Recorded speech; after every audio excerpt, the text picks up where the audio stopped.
Yay. Let's give it a few more seconds. We're trying some new technology, guys. So please just have a little bit of patience. Really are trying. I'm not very apt with this software. So if I take that down there. Hi guys, welcome to The Accidental Journalist Live and Undrugged, episode 9. I'm here speaking with stand-up comedian Matt Price. I'm going to play you a short 3-minute video and then we're going to go into the interview.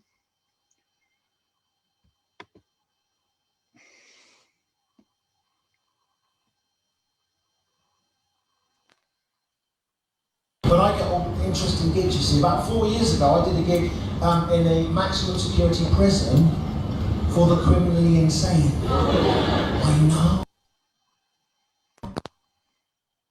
I stood next to a cannibal in the food queue, a guy called Peter Bryan. He started to eat someone whilst he was in Broadmoor. That's the name of the prison, right?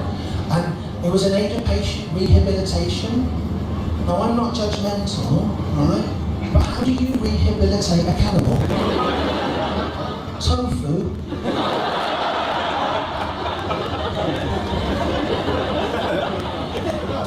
I stood next to a cannibal, I was absolutely terrified, and I sort of recognised it, Peter Bryan, and I jumped off the stage, which is about this high. They just carried on heckling, "You're fucking shit!"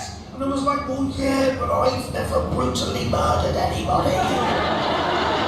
And I didn't say that because we were told when we arrived, don't say anything that will remind them that they're in Broadmoor, which meant good evening Broadmoor was out of the question. Hey guys, man, you know when you're having sex with a woman and she's consented? Hey, what's that all about?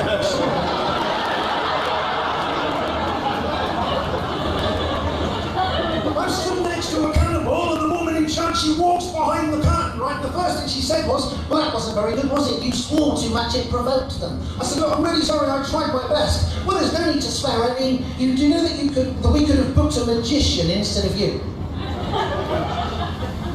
Now, what's going to provoke them more? Me saying fuck, or a man sawing a woman in half? I was terrified. I'm still in Broadmoor. I've just spoken to Peter Bryan, the cannibal in the food queue, and then the woman in charge with no sense of irony is stood at the back of the room, signaling to me to stop by going like this. And then this guy stood up, and I want to do it justice. He stood up and he went, "Sane men in the insane world, Yosemite, brother." That's what he said, that's not how he said it. And I'm going to recreate it now. He said it like this. "Sane man in the insane world, your sanity, brother, it means nothing to me, nothing to me."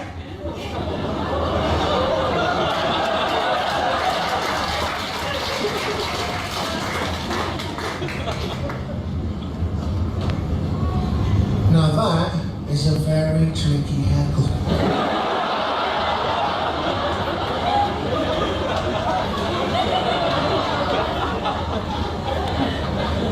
I had the best heckle ever because someone in Broadmoor shouted out, "Eat him, Peter."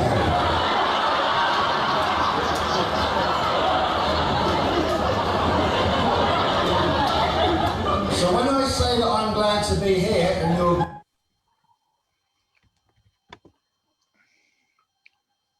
Brilliant. And we're back on a big screen. Yay. We are. Excellent. Brilliant. At least I know I can do that now. Yeah. Hi, Matt. Thanks for coming on. Thanks for having me, Jack. It's great to finally put a face to the voice. We've spoken a few times on Yeah, we have. On the phone. Yeah.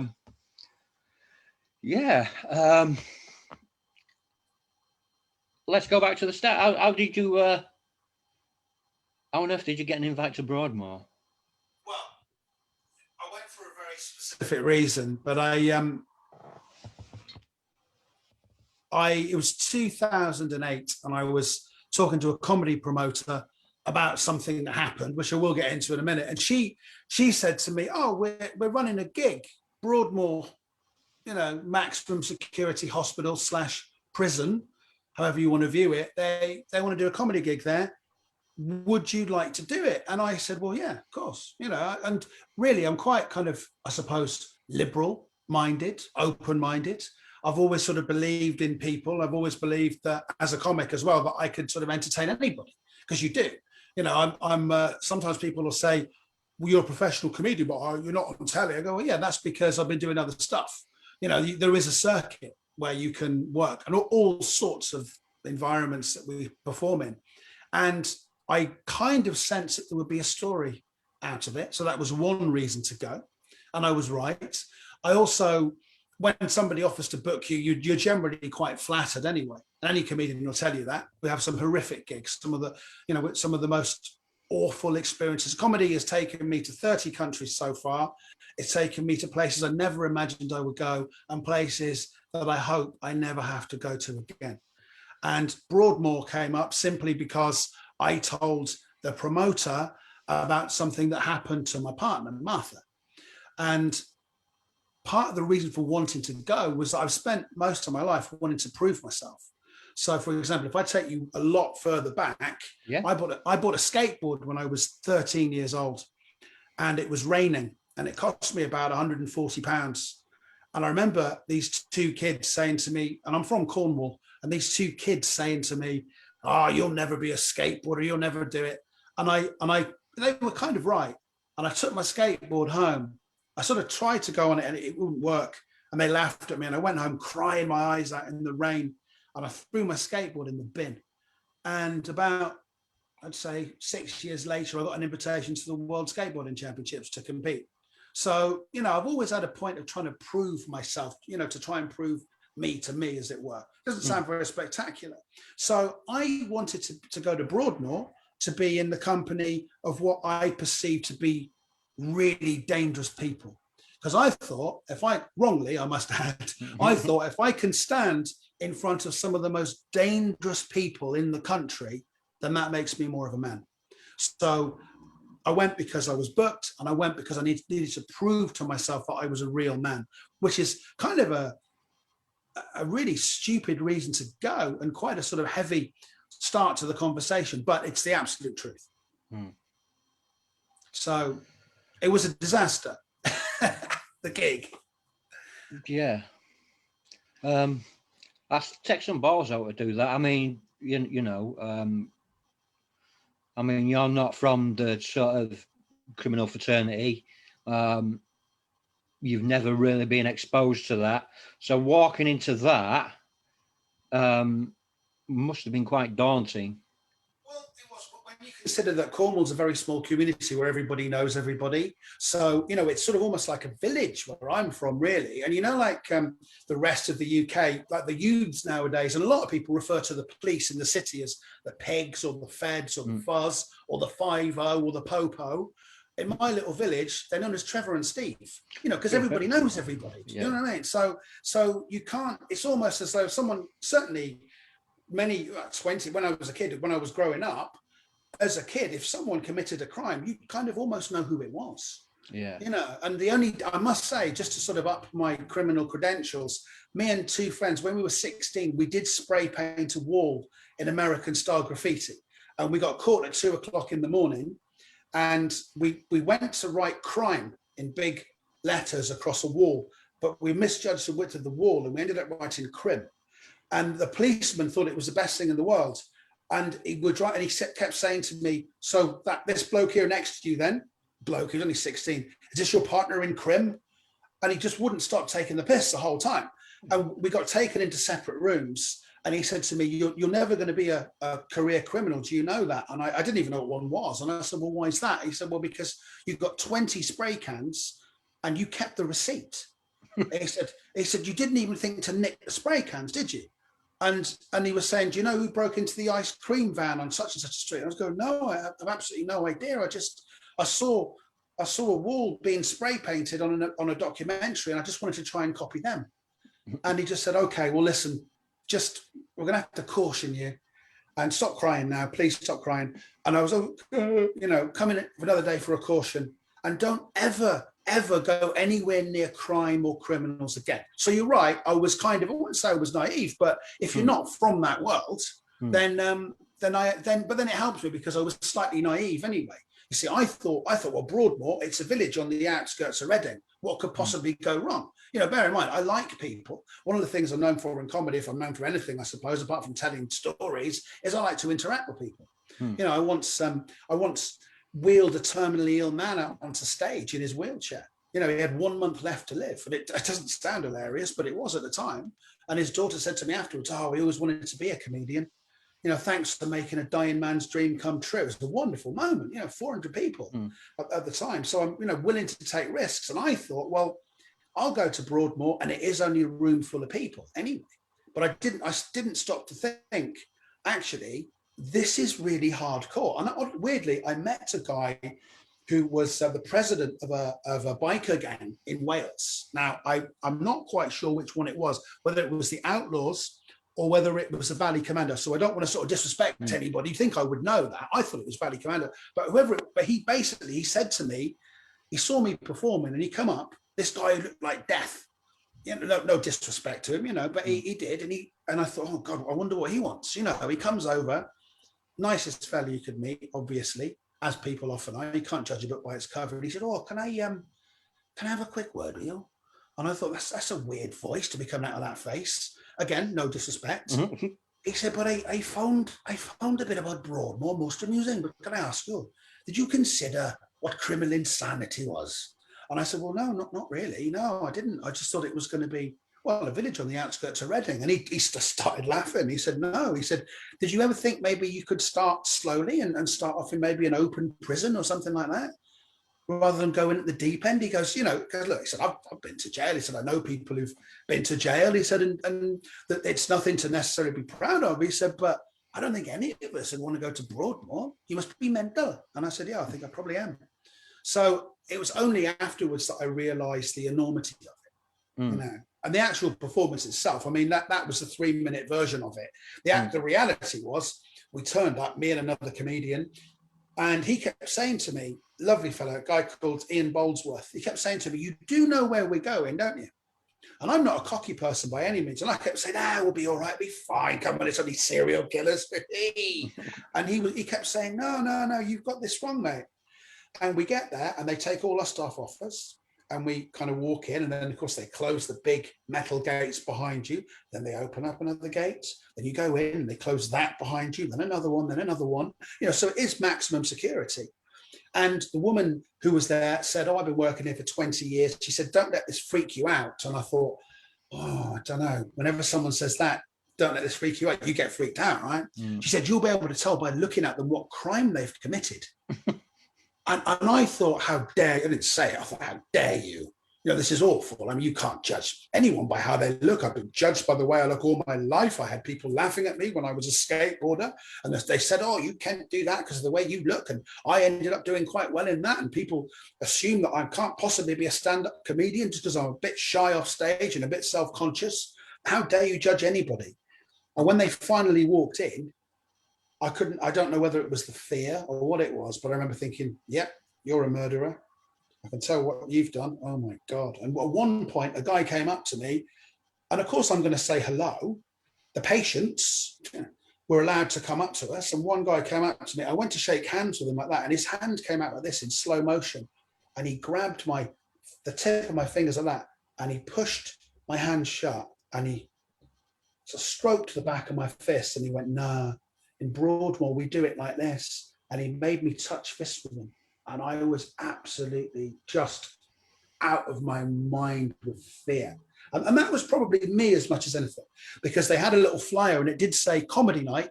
And I don't know if it was an omen or something, but it had it in inverted commas, which kind of made me laugh at the time. And then it said VIP invite. And I thought, wow, they have VIPs in Broadmoor. So who's going to be there? The Cannibal was there and so on. And I think one of the newspapers, I know one of the newspapers, can't remember if it was the Sun or the Mirror, sort of said about these people at Broadmoor having a comedy night. And it was me and Ian Boldsworth who did it. And of course, they We were told you can't talk about sex, you can't talk about violence, try not to swear, don't say anything that will remind them of the outside world. So that was tricky. And, and they were kind of heckling, and it got really weird. It got very, very odd. One guy kept saying, "Who's institutionalized now then, brother?" And that's really difficult, because you can't even go, "Well, I fucked your mum," because, which is a standard comeback, because, "Oh, really? Well, I buried her recently." It's really tricky. So, and you don't want to say anything about mental health either. I mean, I haven't got any kind of put downs, because what we do as comics is you think, what can somebody possibly say about a fat bloke from Cornwall? And then you think, right, if they say that, I'm going to say this. It's a bit like chess. You try and have your moves ahead, but nothing prepared me for criminal insanity, nothing. And one of them said, "I want to tell a joke." And I was going, "Oh, no, I can't." I was told, "Don't give them the microphone. It's an offensive weapon, potentially." And so on. So it was really difficult. I lasted about 16 minutes. I don't think I got any laughs. I know that when the other comedian walked out then and said, "Oh, what did you think of the first act?" They all booed, which was a little bit weird. And as we wanted to leave then to go to another gig, and we were told, "No, the patients are going to go back to their bedrooms." Fine, absolutely fine. But obviously, we're both pretty scared by this point. It hasn't been at all pleasant. And I'm sat down. You need to bear in mind, you only got my word for it, I'm a really mellow guy. I promise you, I'm as gentle as it gets.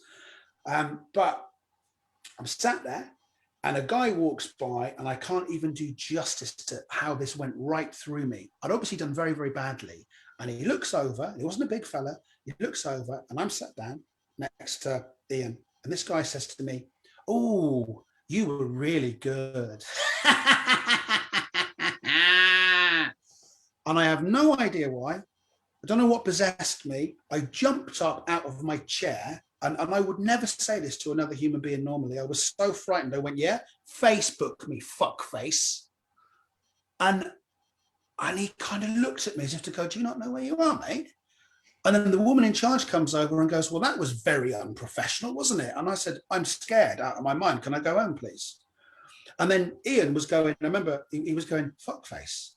Did you just call somebody fuckface?" I said, "Yeah, I'm so sorry." And he was going, No, it's all right." He goes, "But it's a bit sort of 1983, do you not think?" And I'm going, "Oh, I didn't realise that insults had to be up to date. I'm scared out of my mind." Then we laughed about it. Then we both got a lift to, he went to another gig in Bracknell, and I went to one that was fairly nearby. And I phoned my missus up at the time, and I was bawling my eyes out, and she said, "Why are you crying?" And I said, "Because I've been in the presence of evil." Now, please don't anyone watching be offended by that, but that was what I felt. It was my opinion, and and that was my opinion at the time. And she said, "Oh, Martha," she said, "Oh, I thought it was because they didn't laugh at your jokes." And I said, "No, it's not that they didn't laugh at my jokes." I said, it was a horrible, horrible experience. And, you asked about the reason I went. Well, I can tell you that if you like. Yeah. Okay. Well, see, we're very happy together, me and her. We've been together for 16 years now.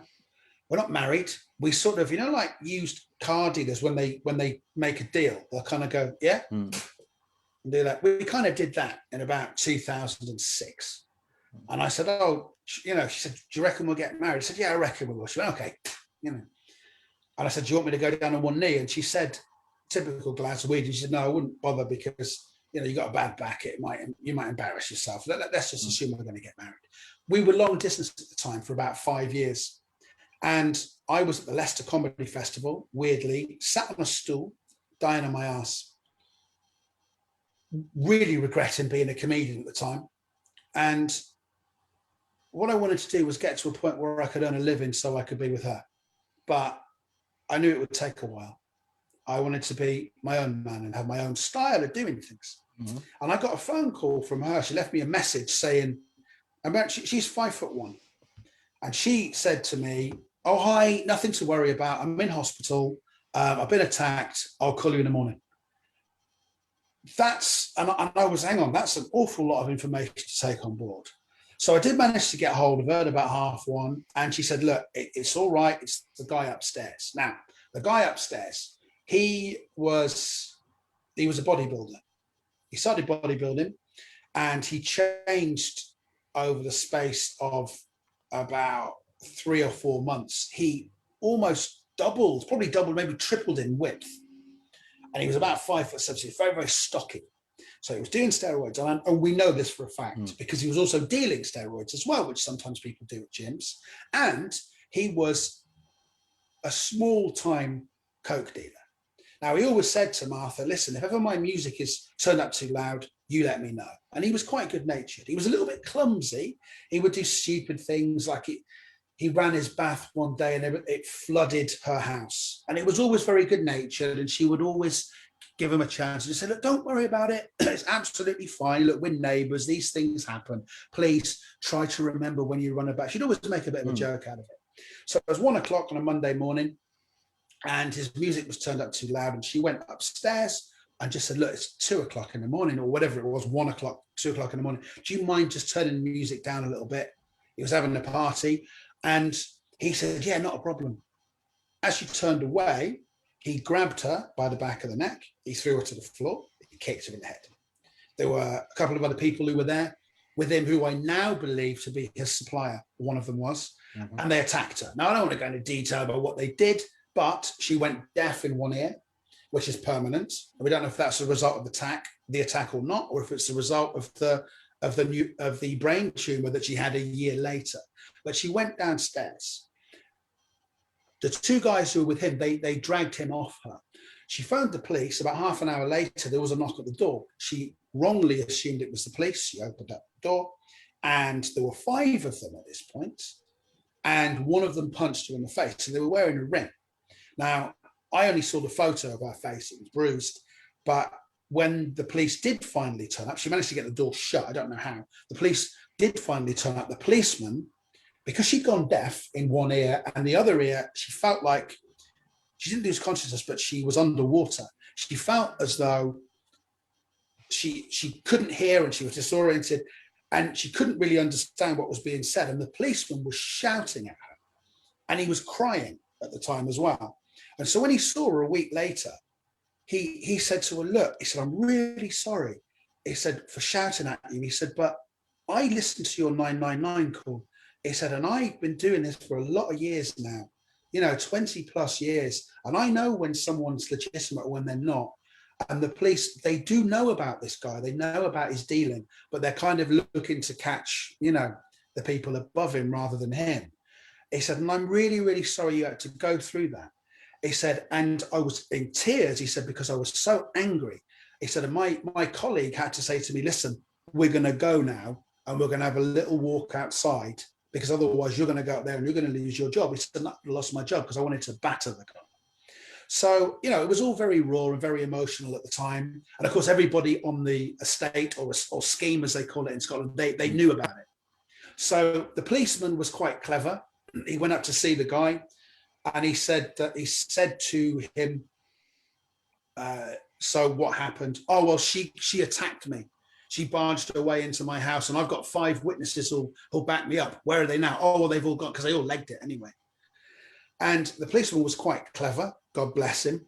And he said to him, he starts flattering him, and he said, oh, I said, you're quite a big lad, aren't you? He said, how much can you bench press? And he said, look, he said, I've had a word with that. And he said, that mental cow downstairs, she's loopy, mate, but I need to get your testament. He goes, let's get this right. He said, basically, she comes up here because she's insane. You're minding your own business. She walks into your flat uninvited, and you picked her up and you threw her out. And he went, yep, that's exactly what happened. He went, good. Now I can arrest you because you committed assault. Thank you very much, dickhead. And, he said, and my colleague's taken a note of that. It didn't actually go to court in the end because the sheriff, for whatever reason, said, nah, it's not worth putting through the court. So that was that. Meanwhile, she's living above him still for about 2 years. There was one day, I wasn't there, I've only heard about it, when her attacker was out in the close, and there was a 14-year-old boy. Now, bear in mind, he's got a sports car at this point outside his house, which is, if you're going to be a small-time drug dealer, why have a sports car? in full view of people who can't afford one. So he was an idiot, right? So he beat a young teenage boy really badly, takes his top off, starts flexing his muscles. Look at me, I'm King Kong. That's what he was saying. Who's going to beat me? Who wants it? Who can have it with me? And the thing that really sort of changed everything was Martha's sister. Now, bear in mind, they're not criminals either, any more than me. They're a little more streetwise than me, but then everyone's more streetwise than me. There are old ladies in Cornwall who are more streetwise than I am at this point. Mags went to see somebody, a friend of the family's, to buy a gun, an old school debt collector criminal from Glasgow. Now, I met him, and his reputation was such that apparently he used to screw people's hands into tables to get their undivided attention. And I asked him about it, and I said, did that not ever lead to violence? And he said, well, only if I met the guy who owned the table. Sometimes it could kick off. So I'm like, right, okay. And so Max said, look, I've got 500 quid. Can you get me a gun? And he said, no, absolutely not. You're not going to have one. And he explained to her in very graphic detail. He said, listen, he goes, you know what it's like to stab somebody? She said, how do you mean? And he said, well, when I thought stabbing someone was going to be like sticking a knife into a tumshi being a turnip or a swede, he said, it's not. And he talked to her in graphic detail about what it was like. He said, it's actually a very distinctive sound. He said, and when you look into somebody's eyes when you stab them, he said, how do you think they feel? He said, because to begin with, you think, oh, great, I've stabbed you, I've shown you. He said, and then you suddenly realize, oh my God, I can see the hurt in your eyes and I can't get rid of that. He said, bear in mind, he goes, this is my profession. This is what I've been doing for my life. He said, if you stab someone, or in the case of this, if you shoot someone, you're going to end up going to jail. You will get caught. He said, also, we don't give out receipts in the crime world. He said, what do you think is going to happen? You hand somebody 500 quid, I'll just take your money, because who are you going to go to? And she said, I'll go somewhere else. He said, no, you won't. He said, everyone's heard about what happened. I'm going to make sure you don't get a gun. Take your money, spend it on your sister. So, and Mag, the reason Mags went was because she heard the guy who attacked Martha. She heard him talking about how he'd been doing a bit of boxing with his neighbours. Now, bear in mind, I'm long distance with Martha at this point, and I hope this isn't too depressing, but we're talking a long time ago, and I was hurting myself because I kept saying to myself, well, hang on, what kind of a man am I? This isn't right. Like, I need to do something. If I was a better comedian, I'd have been living with her. Maybe if I stole jokes and I wasn't trying to be truly creative and trying to find my own voice as a comic, maybe I would have been living that and he could have beaten me up, and I felt hugely ashamed of myself. And, you have all these nightmares and stuff. And people talk about mental health. I'll be honest with you. When you're experiencing any type of mental health problem, it's the lowest of it. It's an awful, awful feeling. When you're out of it and you feel okay, I kind of think, actually, I can't remember what it's like to be mentally ill anymore because I'm all right now. Do you see what I mean? But at the time I was hurting myself. I mean, I was eating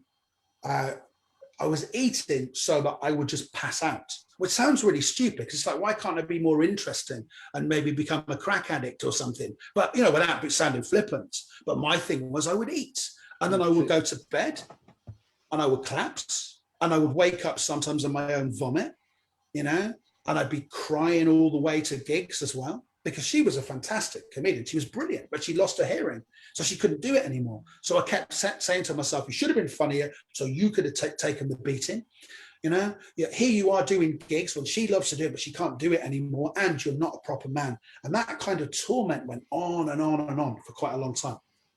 It was horrific, really. Without wanting to sound too whiny about it, but I'm talking about the person I was then. And I'm only saying it simply not for sort of sympathy or pity or anything like that, but that was the extent to which it really affected me. Well, yeah, bear no bones about it. Food, addiction to food is serious. Yeah. I know people that have, seriously put their health into danger because of food addiction. It's nothing to snark at. I don't distinguish that between that and crack addiction. It's the same. It's the same mental trigger. You know, I've seen that look in people's eyes, you know, when they've been sat there eating, and it's like, well, you know, it's the sadness. Yeah. Oh, So absolutely. you know, I can really sort of. Well, Yeah. I think food addiction, I think it's the least glamorous of all the addictions, you know, because people kind of go, I mean, look, Stairway to Heaven was probably written off the back of someone taking LSD, not a bag of popcorn, in the nicest possible way. You know, no one's ever written a great anthem, a great rock and roll album because they had indigestion. However, it's quite, you know, it is kind of serious, and it's self-harm, and it is, or it can be self-harm, and it can be very, very difficult to try and break that cycle as well. You know, it's especially because you don't even taste the food, you're just chucking it down. You now chuck it down me, and then wake, you know, and then wake up in the middle of the night feeling really ill sometimes, and you know, do the same thing again the following day. You know, and barely able to function. You know, and it got worse. It got a whole lot worse in terms of sort of depression and stuff. But I did. The thing is, I kept my promise to Martha. I said to her, she said, "Don't do anything." To the guy, and not that I would. What could I do? You know, mind you, I could probably get his hand screwed into a table, but apart from that, you know, I wouldn't be able to do an awful lot anyway.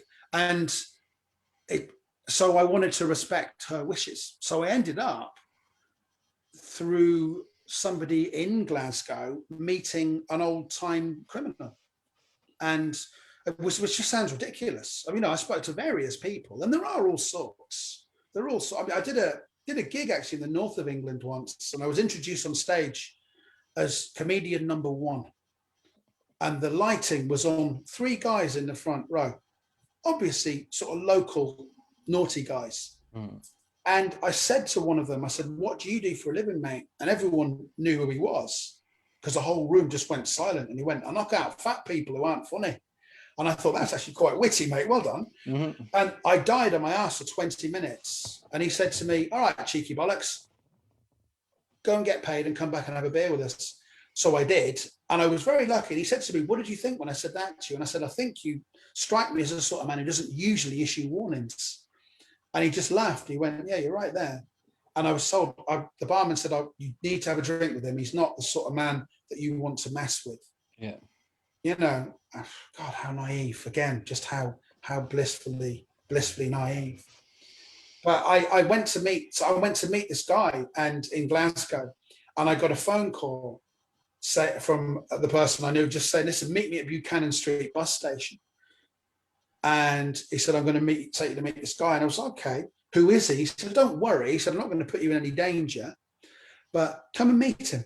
And we go in, and I was a massive bloke at the time, and my friend with me was a massive guy as well. So we go into a hotel in Glasgow to the gym to go and meet this old timer who at the time was 74, grey-haired, white-haired actually, and pounding away on the treadmill like a 25-year-old would be. You know, it's very impressive, really. And I could see as we walked in that the people in charge of the gym obviously thought, "Well, who are these two? We don't recognize these two. Have they come to have a go at him or something?" And I just waited, and my friend went to have a word with him. And he looked over and he nodded at me, the old timer, and I was told, "Go upstairs." So I went upstairs and I sat in the middle of the foyer. It was quite a big hotel, sat at a table, and I thought, "Well, he's going to be up here in a minute." It took him about 2 hours to come up. I sat there for ages. And he comes over, he's wearing a smart suit. And I call him Alan, that's not his real name, but he comes, I said, "Hello, I'm Alan." I said, "I'm Matt." He said, "What can I do for you?" And I said, "I don't know." And he said, "Okay." He said, "Well, look, I'm going to have something to eat." He said, "You're very welcome to join me. Would you like a cup of coffee?" And I said, "Oh, it's very kind of you. I'll have a cup of coffee, you know." And he said, "And we can find out what it is that you want." Now, the reason he told me in the middle of the foyer, he said that there's cameras everywhere. He said, "I'm just trying to protect you." He said, "Nothing's going to happen to you." He said, "But there's cameras everywhere and I'm trying to look out for you." He goes, "Have a look over here." He goes, "There's two rival drug gangs in this room." He goes, "And you just told me about Martha." He said, "Now I know what I would do." And he said, "But I'm not you." And he talks me through what being a drug dealer was about. He said, "I was never a drug dealer." He was an old school con man. He said, "I started shoplifting by necessity when I was a kid." He said, "I stole a raincoat," he said, "which made me look a little bit dodgy during summer. He said, you're wearing a raincoat during the summer. He said, you look a little bit weird. He said, I stole one from my friend. We stole to order, ended up stealing from warehouses. And he explained the psychology of crime. He said, I said, we robbed one warehouse, and then the same person said, can you rob another one? And I lied to them. He said, oh, it's a bigger warehouse. The alarm system is different. He said, I lied. He said, I'm going to have to charge you more money because it's more complex. He said, I want to teach you about the psychology of crime. He said, he said, I look into your eyes. He said, and I can see how upset you are when you talk about your missus. He said, but he said, the sort of pain, he goes, the sort of pain you want to inflict upon the man who attacked her. He said, it's a sort of pain that's going to change both your lives forever. He said, are you willing to do that? He said, ask yourself, he said, do you love her more than you hate the guy who attacked her? And I started crying at that point. And he was like, hey, it's all good. We're all good. And they said, now look over there. And he points and he goes, see that guy, the young lad with a slash down his face? And I said, yes, please don't introduce us. I didn't say that. I was thinking it. And he said, someone slashed his face a few weeks ago. His dad shot the guy who did it. He said, he didn't kill him, but he shot him. He said, now that's how you take revenge. And he explained the difference between, he said, look, in our world, he said, this is what business is, because we're kind of business people. He said, you don't go around willy-nilly just attacking people for the sake of it. It's not really a code as such.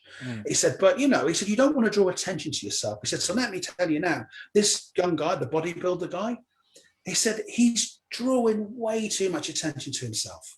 He goes, so there's going to be people who are really, really angry with him. He goes, you need to understand this. And then he talks about drug dealers who he knew. He said, and how their lives end up. Not everyone. He said, but a lot of the time, you know this, Jack, right? That sometimes their kids end up addicted to drugs.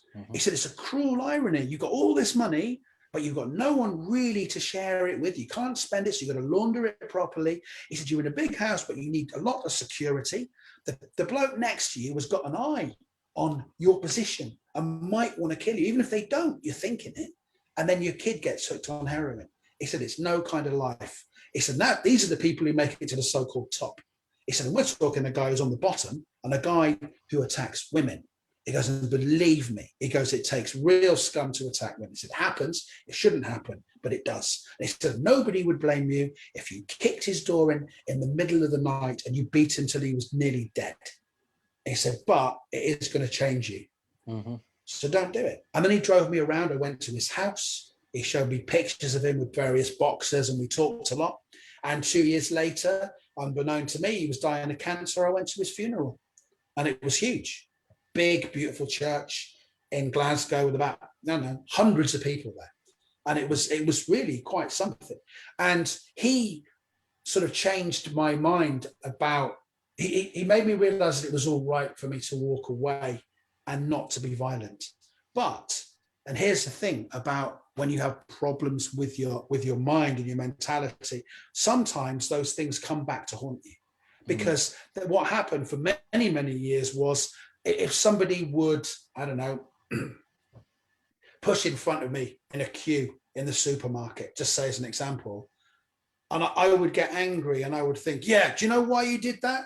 Because I'm not a proper man. That's why. What kind of a man am I? I let you push in front of me in the same way that I allowed my missus to get attacked, because a real man would smash your face in right now. Again, utter nonsense. But I'm only saying it because I kind of want to give my own experience of, what it's like to be in that headspace. Yeah, I think that as men, we're bred to toxically think about masculinity, and it's masculinity to that point is really toxic. From personal experience for me, revenge is a dish best not served at all, because you go out for revenge, then they have to go one bigger, they have to go one bigger. I used to say, you beat me with your fist, you better come back with a knife. You beat me with a knife, you come back with a gun. You beat me with a gun, then you better make sure that you kill me because I'll keep coming back. And that was my mentality, and that's how toxic it was. And I was in that lifestyle for a long time. So for somebody not to be in that lifestyle and have that toxic masculinity, it's not healthy. It's not healthy anyway, but... No, it's not. And weirdly, the old timer, Alan, he said to me, he said, you don't even have to worry. He goes, because this guy's lifestyle is going to catch up with him. He said, you just need to move on. He said, I know it's really hard. He said, but you need to move on with your life, because if you do, God knows, I still think about it every now and again, not very often. It's, it's still a big part of our lives because it changed Martha. It changed her big time, But having said that, and weirdly, she even said to the policeman at the time, because ironically, she was working in sort of mental health, working with young guys who were taking steroids and doing cocaine. And she said, yeah, but they're not all the same. And this used to make me really humble me, because she'd say, yeah, but okay, the guy who attacked me was like that. She said, but not all young men who take steroids and do coke are all the same. Some of them are going to get better and some of them are going to stop doing it. And my job is to help them. So, to be there to listen to them. And she went straight back to work, and she still lived above the guy for a couple of years. So I've got the toxic masculinity in one ear and I've got my wonderful missus in the other saying, no, it's all right. And I'm like, hang on, who got attacked here? You're the one who got attacked and you're sort of forgiving and you're able to deal with it. And she said, yeah, because not everybody is the same. They're just not. This was one guy who behaved like that because he was off his face. Mm. And actually, weirdly, there was a glorious moment, and it sounds sort of almost like a scene in a film. If I was going to write a film, I would want this to have happened exactly as it did. She was cooking falafel, because my missus likes to cook. And a smoke alarm went off. And the guy who attacked her came downstairs. Well, at this point, he's got a baby at this point. He comes downstairs and he knocks on the door and he says to her, you're a nuisance. And you're making loads of noise. Get that smoke machine. And he starts swearing at her. And she said, I beg your pardon. And she chased him up the stairs. He's no longer on steroids at this point, because at this point, somebody, and I genuinely don't know who, had a word with him and said, you stop dealing now and you live your life, otherwise there's going to be consequences to this. So he shrunk back to his normal size, and suddenly he didn't have steroids, and suddenly he's got an angry woman who actually said to him, listen, you're going to have to kill me because I'm not scared anymore. She said, I used to be scared of being attacked.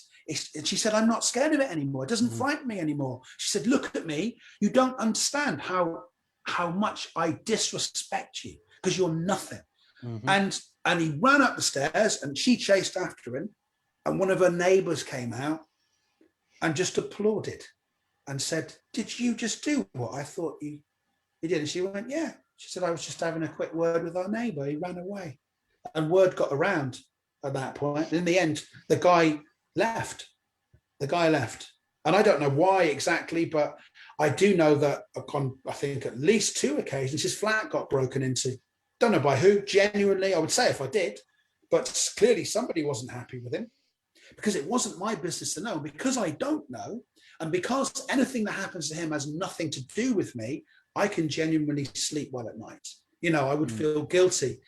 For a split second, I might get satisfaction. Oh, great, I got someone to beat him up. I mean, I can't, but say I could. It would be very fleeting, and then I would feel guilty. I'm one of those people, like if I do get angry, I had a go at boxing many years ago. Can you believe, right? And they always said to me, you're too nice a guy to be boxing. Why are you doing this? This is ridiculous. And I was boxing at the time. It was three 2-minute rounds as an amateur.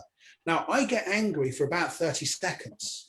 So I'm all right for that 30 seconds. And then I'm like, oh, it's all right. Well, the other guy's still angry and wants to knock me out. So, so I'm glad that I didn't take any revenge, but it's still hard sometimes, that those moments in the middle of the night where you feel very much alone, that those moments are when you do, when I have in the past questioned myself, what kind of a man am I? It takes a big man to walk away, but it takes a real man to smash somebody's face in. But then maybe it takes an even bigger man just to, to love the person you're with and to listen to what she says.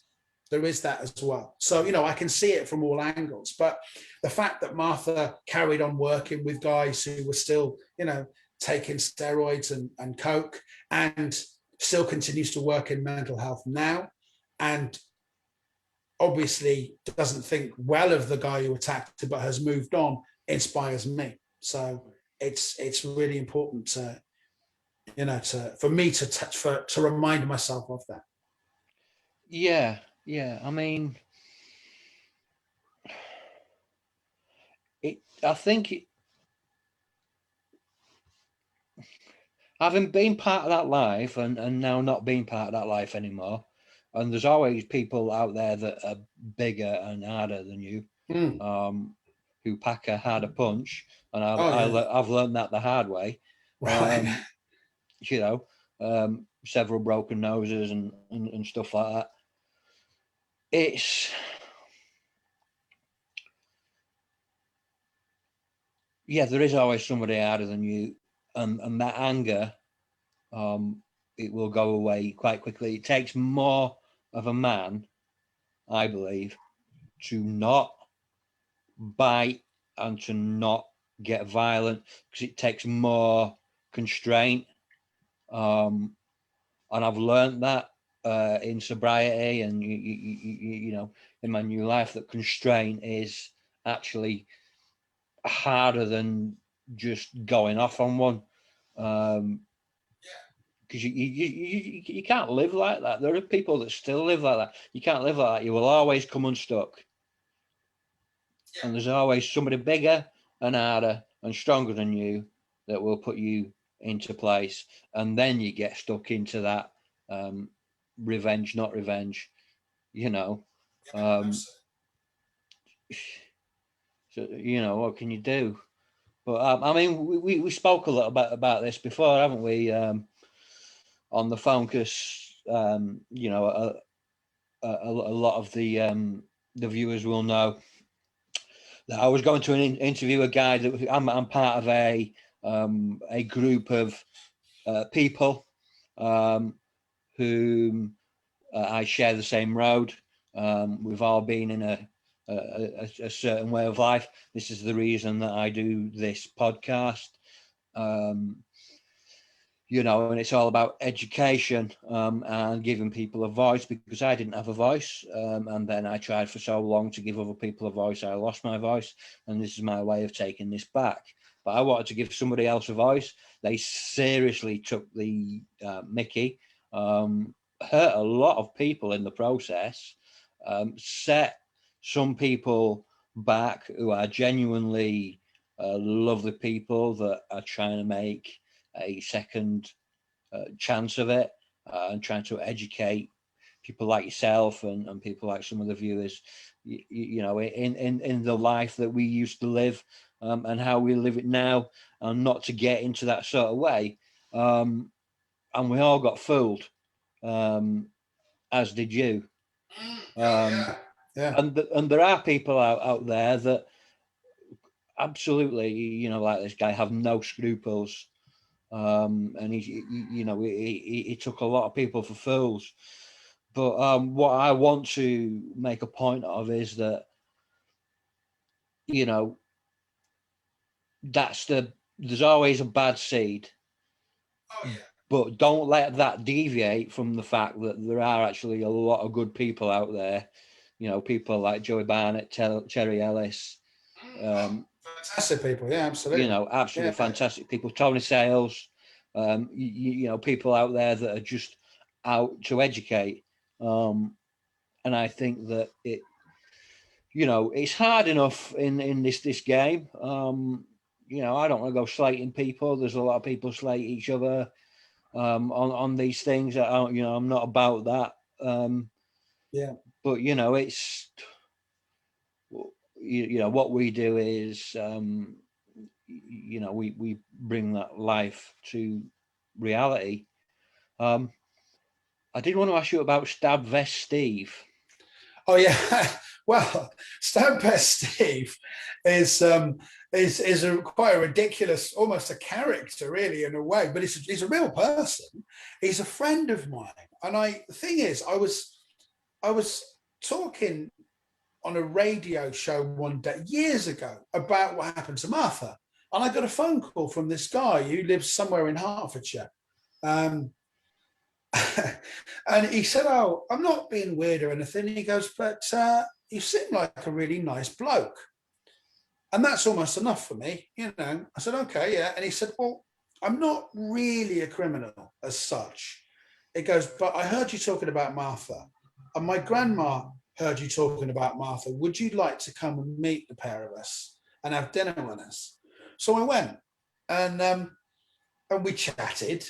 And I said, "Well, so what do you do?" And one of the things he did, he said, "Oh, my auntie had a bad back." He said, "So me and a friend of mine, we put overalls on and we went to a motorway service station and we stole one of those massage chairs that you put £1 in, and we took it around to a house." And he goes, "And I got arrested taking it back." He goes, "Because my auntie was so angry at me, I had to take it back. I was too scared not to." And I went, "Oh." So that's an unusual one. He went, "Yeah." And he used to sell stamp vests. And he said, "Yeah, I used to get people to sort of test them out on me." And I go, "Come on, son, it's top of the range, this." He said, "No, I would get geezers to like stab me." And I go, "There you go, that's top of the range." And he said, and he showed me a scar on his arm. He said, "Yeah, one bloke stabbed me in the arm." He goes, because I said, "Not much of a stab vest, is it?" You know, so I was like, "Wow, you're a bit of a character."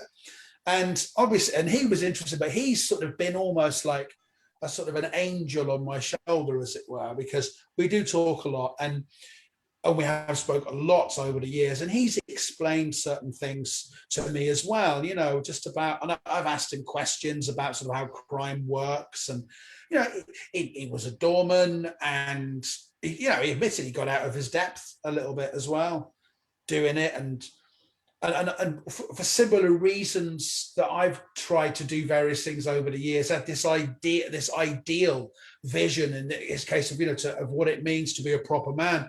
And he thought, "Yeah, you know, I'll be a doorman, because you don't get harder than a doorman." And he realized, "Oh, actually, it's not. You know, there's a lot more to this." And they, you know, there was more to it in the sense that he would be sent with other people to go and collect money from quite serious people. And he realized he wasn't cut out for it. But he's always been that sort of, almost that voice of reason. So I've spoken to him about things and said, "Well, you know, there are times where I really wish I could have made, you know, done something to the guy." And he's gone, "No, what do you want to do that for? You're an idiot. You need to listen to what Alan was telling you."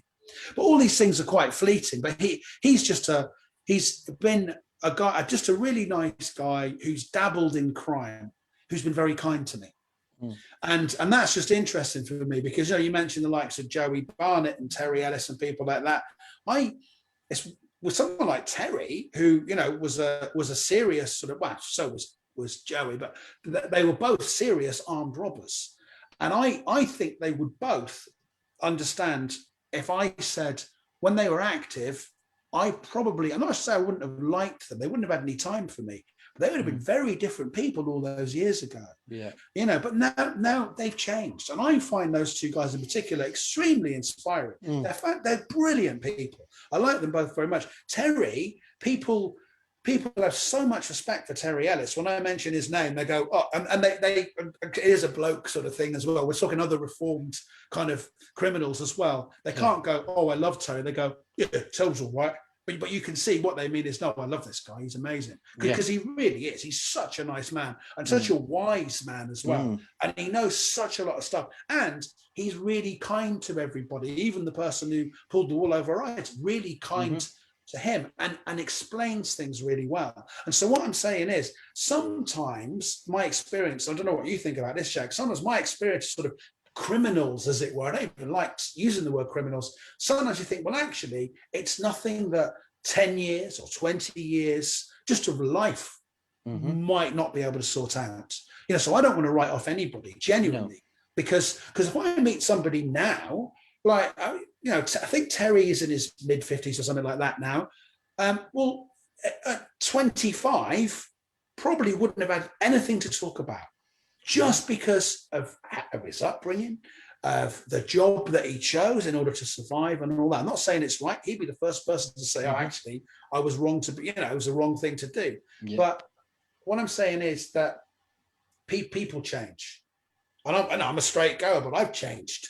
So if I can change without sounding like Rocky IV now, you know, anybody can change. So I'm prepared to give people sort of the benefit of the doubt, and I think people should as well. Yeah, You know, I really think people should. yeah. I mean, I've got a lot of time for Terry and We all have. Joey and Ray Bishop as well. Yeah. He's Yeah, I know him. as people know, he's one of my sponsors, one of my official sponsors of this and my books. And for a bloke that I didn't really know, he's been really, really sort of supportive and kind. But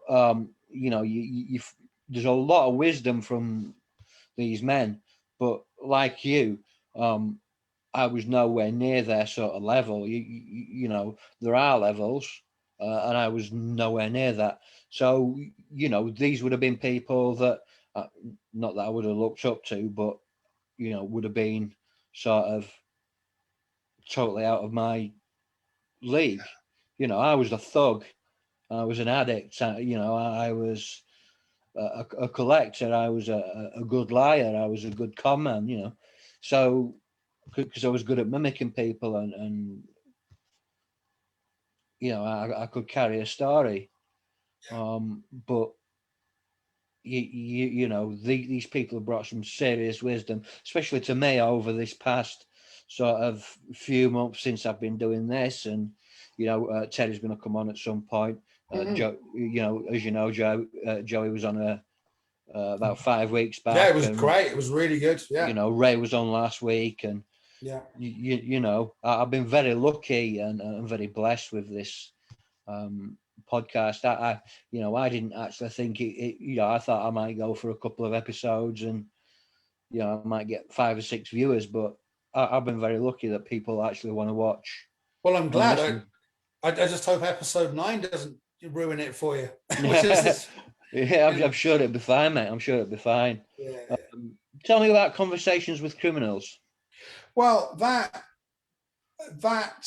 Stabfest Steve took me to see Dave Courtney, and so I've known Dave now for about 8 years, and I know everyone says they know Dave Courtney, and and they all say, "Oh, I know Dave. I've got a story for you," but I was still, even though I was getting over what happened to Martha, I was still wondering, can I justify me to use a Dave Courtney phrase, actually. And I went to watch Dave perform, and I never didn't even know who he was. Saw him in Hitchin in a pub. Went outside afterwards, and I got chatting to him. He was speaking to different people there, including 2 youngsters. One of them said to him, "Mr. Courtney, is it true that you don't bleed? Like, you bleed different to other people?" Which is a bit weird. Someone else said, "How many men have you killed, Dave?" And I said, "Oh, hello. I'd just like to ask you a question about crime, if I can." So, with 3 very different people, he dealt with everyone. And basically, he said to me, "Do you want to come up to my house?" Now, I thought, when I walked up that hill to Plumstead, to his house, I thought I was going to meet one of the most dangerous human beings on the planet. Because people have lots of opinions about Dave, he knows that. And they say all sorts of things about him. And I thought, I'm going to go up there and I'm going to meet a man who could bite my face off if he wanted to. And I'm going to speak to him. And I went up, and actually I really warmed to him. I stayed for about 8 hours. His mistress at the time read my tarot cards, which was a little bit strange, but she did. And I sat in this room where it turns out, I said to him, "You must have had a lot of people stay in that room." And he went, "Oh yeah, loads of people." And he listed lots of faces. And people like Tom Hardy stayed there for a few days to get some little tips from Dave. And Brad Pitt. I said, "What was Brad Pitt like?" He said, "Boring." I mean, if Brad Pitt's lawyers are watching, I just want to say, I think you're fascinating, mate, but Dave Courtney thinks you're tedious. And I just enjoyed him. I enjoyed his company. And so I started just going up and recording the conversations that we were having just on an iPhone. And then and he even said to me one day, he said, "You keep coming up." And I said, "Yeah." He said, "Why?" And I said, "Well, nothing to do with crime, because I don't know you as a criminal. You're retired." I said, "I know." I said, "Let's take a typical week in your life." I said, "Monday, you bought a car for the lady you're seeing, and that car got stolen. It was nicked because Brendan, his right-hand man, who's hilarious, left a key in the car. So somebody stole it. I said, but unfortunately, the guy drove it to somebody you knew. So you managed to get the car back by Wednesday. Tuesday, there was a woman who knocked on the door at 2:00 in the morning who'd just come out of an asylum, who was neither friend nor foe. Wednesday, the woman who you bought the car for, this is all in the podcast, by the way. You were cheating on her, having sex with another woman, and she knows this because she phoned you, and you thought you hung up, but you hadn't. So she listened to you having sex with a woman while you were on the phone. I said, that's Wednesday. We haven't even got to Thursday, Friday, and Saturday yet, and you wonder why I want to come and document your life. When my uncle Jeff retired, right, he got an allotment. Dave Courtney got a sex dungeon at the bottom of his garden. You know, so to me, it was such an interesting thing. And they just make me laugh. They're just two really funny guys. People can say whatever they want about Dave Courtney. I've got to know him very, very well. So because I love the humor so much, and because I was on stage talking about Stabfest Steve, and because I was talking about these two guys, I used to refer to Brian and the boss being Dave Courtney, Brian being Brendan, because I didn't want to be a Dave Courtney hanger-on. I didn't want to be one of these guys who knows Dave Courtney. I did a show about it. When I went over to Turkey and we ran away from what we thought was the Turkish mafia, which, which I could tell you about in a bit, but I thought these conversations are really funny. And my missus started listening to them and she said to me, God, they are funny, aren't they? You should make this into a podcast. And so I started to speak to people who've been on the wrong side of the law. Again, I don't want to say criminals. And I decided, well, yeah, it's going to be really interesting. And there was a certain element. I mean, Joey Barnett, I went to Joey Barnett's house and I met him. And he said to me, he goes, you've met some really quite sort of what would have been dangerous people in the past. He said, does it not worry you? And I said, well, no, I just got this sort of belief that people are going to be all right. You know, and there's been a few sort of scary moments. I did meet a guy, Stabfest Steve actually introduced me to him. We were in the car. And I didn't even know who the guy was. We're on our way to a pub and I'm sat sort of seat belted in. And this guy says, so who are you then, mate? And I said, oh, I'm a comedian. And he went, we don't look very funny. And I said, well, you can only see the back of my head. I'm trying to turn around. And then Steve sort of said something about, oh, can you remember that time you did such and such? And he's going, hang on, whoa, who is this guy? And why are you telling him stuff about me? I've done nothing, absolutely nothing. But by the end of it, when we went to the pub, we spoke, and he said to me, so do you want me to beat up the guy who attacked your missus? And is that why you're here? Do you want me to get him done? And I said, oh, no. I said, look, thank you very much. I said, but no, that's well and truly behind me. I'm just saying that, you know, the podcast I'm doing is simply because I want to answer the questions that I would have had to have answered if I'd have taken revenge, because I would have gone to jail and I could have met anybody. That they'll put you in a cell with anyone. So I could have been sharing a cell with anybody from any walk of life. And that's what this is about. And he actually hugged me and he said, well done. I said, I don't understand. He said, well done. So for not taking revenge. He goes, you know that would fuck you up, don't you? And I said, yeah, I know it would. He said, well, there you go then. He said, good man. He said, I like you. You're all right. He goes, but, you know, he said, listen. And he gave me a little bit of advice as well. Because at the time, I said, someone had said to me, this is a thing about not being streetwise. Someone had said to me, an old football casual, said to me, if you go to an away game or if you're in a strange pub, you need to find out where the toilet is. Because a classic trick is someone will ask you where the toilets are in order to find out. If you don't know, you're clearly not a local. Well, that only applies to football people. Well, the day I went to see Stabfest Stephen, this guy who hugged me, before he actually hugged me, I'd had 4 pints of water because I had flu at the time, because Martha said to me, oh, just drink some water, take a couple of paracetamol, you'll be fine. So I get to this strange pub and this guy is saying to Stabfest Steve, he looks a bit nervous. And I'm kind of wriggling around and I'm looking around. I'm too shy to ask where the toilet is. So I'm thinking, well, I might get beaten up. So eventually I said, look, I really need to go to the toilet. And he said, well, it's over there. Why didn't you ask? And I said, well, because you'd work out that I'm not local. So I went for a pee and I came back and he said to me, well, I know you're not local because I've never seen you in this pub before. There's only 4 people who drink here. You're an idiot. And I was like, oh. And I think one of the things I've learned is that by being honest, and I suppose, authentic is a word that's thrown around, but certainly by being honest and being straight up with people, they, for a split second, they will actually scratch their head and kind of go, oh, you really are like this, aren't you? And then I go, yeah, I really am like this. And then they kind of go, oh, that's all right then.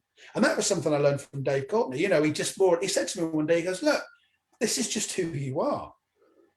And I'm all right with that. He goes, he said, you know how many people come up here and they think they have to act a certain way.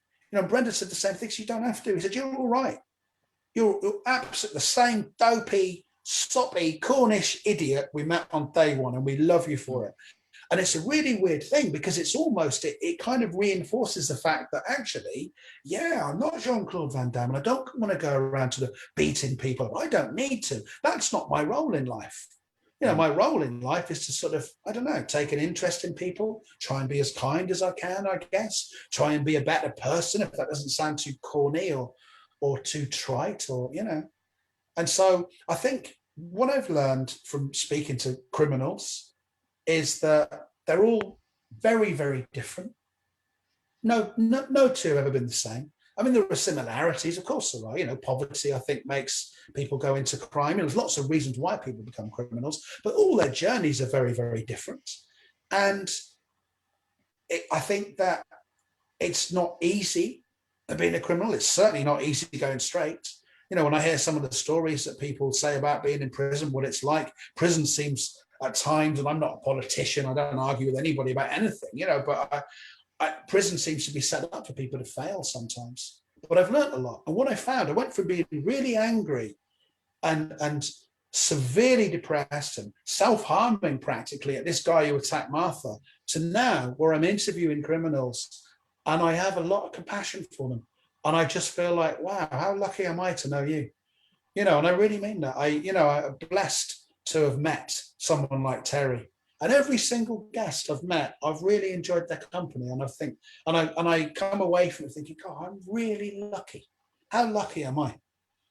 And I would rather do it from the comfort of a studio or being at somebody's house than be in a prison cell learning about them that way.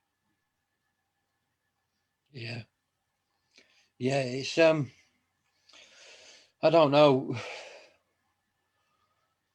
The thing about prison is when you're coming towards the end of your sentence, all you need is a postcode to get out. And the knots, prison isn't set. I discussed this with Ray last week. That prison isn't set up for you to be a winner. It's all about numbers. So the people that are going in that have got a good education, that have they've made some wrong choices, but then they're getting into the education to go and get the degrees because that's a tick for the prison and for the warden. Nice big tick. These many people who get getting degrees or whatever. But then you've got people who, like me at the start of my criminal career, who didn't have a decent education, could barely write 2 words, that want to, it's still happening today, that want to get into education, but that all those places are then taken up, right? So then it's a vicious sort of cycle, because then you're doing your time, you do what you need to do, you do the bare minimum, and then you get out with a postcode, and they're putting you straight back into those circumstances that put you there in the first place, and then you're going back into that, and then you're just going round and round and round and round, and you're trapped, and it's really difficult for anybody to get anything out of it. I think Terry and Ray and Joe will all admit that, you know, they were very sort of, when they decided they wanted to go on the straight and narrow, they were very lucky to be able to get that help that they needed, and you know, get onto the courses that they needed to do in you know, in the prison that they needed to be in. It's not easy, you know. From day one, you're set up to fail. Yeah, I think lucky and determined as well. You know, I didn't know I mean, how could I have known, for example, that sometimes people will get, as you probably know, they'll come out of jail, that they might get put into a hostel. Now, it might be that there are drug users there. So say they've been an addict through no fault. Anyone can be an addict. You know, I don't care what anyone says. You know, it's one of those things that it can happen to anybody, and I certainly don't judge anybody for it. Doesn't matter. It's the addictive personality that's the important element of it. But they'll come out, they'll be clean, they'll go to jail, they'll be clean, they'll be chucked into a hostel in a situation then with other people who are using. That takes a huge amount of discipline then and self-control that I'm not sure I would have to not get back into drugs again. And then you take your drugs, and then you got to commit crime, and then, you know, and then it is that cycle. So I can see how it happens. I don't know what the solution is, so it's all very well maybe sort of showing empathy, but I do very much see that. And what surprised me, I suppose, about the journey is that actually I really care about these people. You know, and in another life, I don't know, I want to go back to stand-up comedy when this COVID business is over, but I certainly would. I don't know if there's anything I could do with people who are in prison. I probably would if I had the chance, you know, because I do believe that. Years ago, I was in Bristol. I stayed in a hostel, and there was a guy from America, and it's different over there, but it's the same principle in a way. He was on a sabbatical, he was having a year out because he was a prison officer. And I said to him, well, why did you give that up then? And he said to me, well, because, and it didn't make any sense at the time, only about 20, so it was quite a long time ago. He said, I wanted to be a basketball player. And I said, right. And he said, yeah. He said, and I'm just like a 6 foot tall white dude. He goes, and I would see these black guys in prison who were absolutely incredible at playing basketball. And quite a lot of them were lifers. And I used to watch them play, and I used to think, my God, I've got to lock you up every day. He goes, and I don't feel satisfied doing this. You know, he said, I'm going to have to do something else because I can't bear to see, you know, the waste of potential. He said, because there were, you know, he said, you think prisoners are going to be one type of person? He goes, they're not. He goes, and the thing he said that really makes me sad is that they all have so much potential. He said, and they're all better than me. He goes, you know, in terms of the thing I wanted to do. And he goes, and I can't bear the thought of locking people up and just more or less throwing away the key. He said, it didn't register with me at the time because I was too young to understand. And I hadn't had anything to do with crime apart from writing crim on a wall, you know, but you know, and so now I look back and I think, God, yeah, I know what you mean. I don't mean it in a patronizing way either. I don't mean, oh, Joey, you could have been anything if someone hugs you. I don't mean that. I just mean that there are people who that they go down a certain road, and I understand, you know, I can see why they do that, but it doesn't mean that's all they are, you know, and that people deserve a chance because they can change, because everybody changes in life, you know. So and that's where I'm at with it, and I certainly understand what that guy. Shame I didn't stay in touch. He could be on the podcast now, you know. But I certainly understand where he was coming from, and it's, you know, yeah. I you know, there aren't that many sort of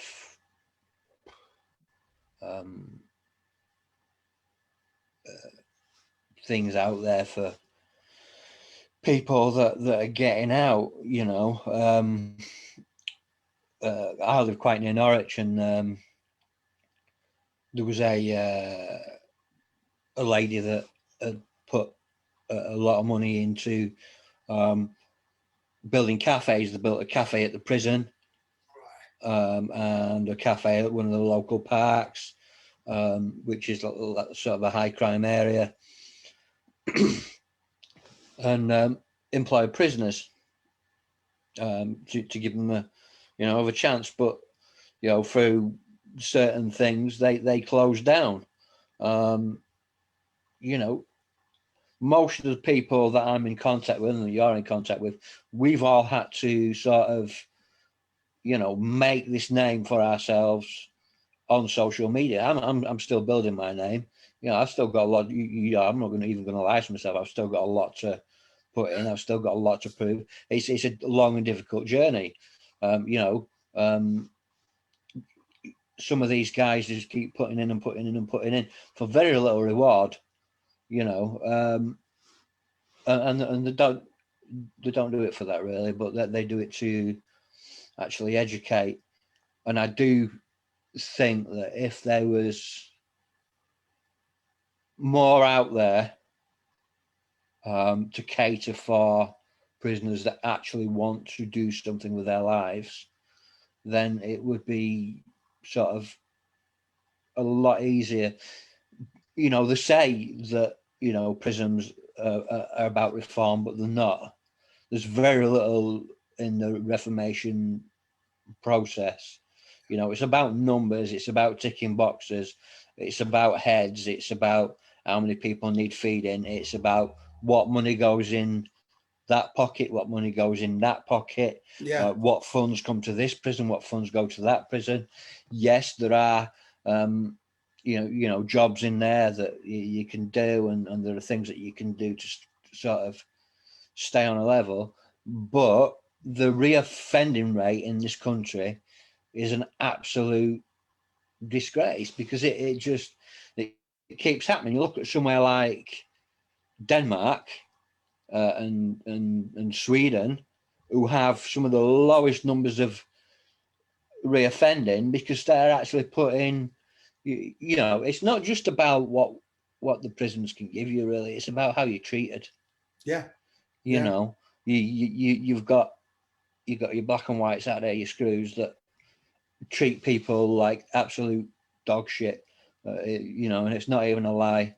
And I understand that you know, I've got nothing against you know, prison guards anymore, and I understand that it's a difficult job and they get some shit and stuff like that. But when you are put in there, you are set to fail, and that is it. You know, you can see it in the people's eyes. You can see it in the eyes of the lags that have been there for many years on long sentences. You can see it in the ones that have just gone in, and you know for a fact that they're going to be trapped in that cycle because it's, you know, there's no respect there from either side. There's very little education there. You know, look at you know, Sweden. They, when you're put into prison, they shake your hand. You know, it's those little things, because when you're in prison here, yes, you know, your punishment is you're sent to prison. Your punishment is you have your freedom, your liberty taken away, right? And there are people out there that think that you should be keep on punishing while you're in there. Your punishment for your crime, whatever it may be, is you have your liberty and your freedom taken away, right? But the problem is there's so many prisoners in there that are getting punished and punished and punished and punished because they, you know, they don't have an education. They want an education, but they can't get onto the program, so they're forced to do something else. You know, whatever bullying's going on, it's just vicious. It's vicious. It's not like it used to be. You know, I can't even get into the psyche of the criminal these days. You know, they used to say there was a code. There's no honour in criminality. You know, they're the ones that have been there and pulled through, and they're the ones that are getting through. You know, a lot of them would sell you out for, you know, a 10 bob bit. It's different nowadays. You know, it's all lackluster. It's all, I don't understand it anymore. You know, like with our mutual friend, you know, why somebody would sort of try and ruin that from within. Oh, yeah, well, Paul. Yeah. Yeah, well, I won't say surname. Yeah, no, I know. I mean, it's I don't know. I don't. Yeah, that was. I mean, well, for anyone watching, the background to that was, you know, I spoke to someone, a guest who talks a really good game. Actually, you know, he was very convincing, and it turned out that he was robbing vulnerable people. And that's the only way I can put it, really. And that is a fact. And the real shame is that he had a lot of people who were actually on his side who would have really helped him. You know, a lot of like, guests. Yeah, no, he did. He got, and I know that someone was going to help him write a book as well. Yeah. Someone, you know, and actually a couple of people were going to help him. They said, "Oh, I'll read it for you." So there was a support network there. You know, and that's one thing I noticed as well, is that actually some of the ex-criminals, they do actually support each other. They all talk to one another and they do support one another. So, and it's not a wishy-washy, let's meet up and hug each other and tell each other how great we are. But, you know, someone like Terry or Joey, whoever, and more of them as well. Alan Saville, who's ex-Metropolitan Police, you know, who's now good mates with you know, the likes of Vinnie Bradish and Terry. You know, he's there to speak to people as well. So there is a support network. So the thing about this Paul guy was, it wasn't just the fact that he was robbing vulnerable people. It was the fact that he was almost insulting, that for me, that was what got me. He was insulting the people who were genuine and who have genuinely changed, and who actually fight very hard against quite a lot of prejudice. When you know, a huge amount, because there were always certain, it must be really hard. If you've worked hard, you know, I know we keep referring to Terry, but if you work really hard and you've gone through therapy and you've really had to face a lot about your life and face up to a lot of things and take ownership of a lot of things. And you've said, look, I'm really not proud of what I did, but I'm a changed man. And you've got anybody saying, oh, yeah, I bet you're not really changed. That must be really, really hard. And then if you're good natured enough to, in the case of someone like Terry and others, to say to somebody, well, listen, yeah, you come out of jail, you did 15 years in the case of Paul, you know, it was a serious crime, you know, but you've been through therapy yourself and you're trying to change. I'm going to help you in any way I possibly can. And then you go and throw it back in their face. And I think that was what annoyed me most of all. It wasn't in making a fool of me. Look, people are going to make a fool of me because I've sort of set myself up in life to be the fool. You know, I'm a comic by trade, and you know, it's comfortable for me to sort of be the slightly naive village idiot. And actually being a little bit naive is all right. It's helped me in quite a lot of ways. You know, and I've come to terms with a lot of things about myself. But I think that was what got me. The fact that somebody is using other people's lives in order to enhance their own by whatever means. But I phoned Terry, actually, and Terry said to me, because he knew I was a little bit, not upset, but a little bit annoyed by it. And he said, what, Paul? He goes, look, he's an addict. And it wasn't I'm judging him for being an addict. It was just he's an addict. And some addicts, I mean, you're always, if you're an addict, whether you're an alcoholic or whatever it is, whatever form of addiction, you're always an addict. Even if you've recovered, you've still got it. Still an addict, that's nothing nasty when I say that. But in the case of this guy, he was an addict and he acted upon it, and that was more important than anything else in the world to him. Anything else. I can understand that, you know, being an addict myself, you know, recovering addict myself. I get it completely. I get it. But you don't shit on your own doorstep. No. You know, it's an extremely silly thing to do. You know. Disappointing, isn't it, really? As well, it is disappointing. Yeah. You know, he told me how proud he was. Oh, man, my daughters have listened to the podcast. They're so proud. And I'm like, no. I bet they didn't even listen. You know, and it doesn't matter. I don't care. But it's a little bit insulting to people. And I think that as if it's not hard enough to get out of jail and make a good life for yourself again. You know, I think you earn it. Anybody who just can get on with their life after an experience like that, when everything, just these little things are against you.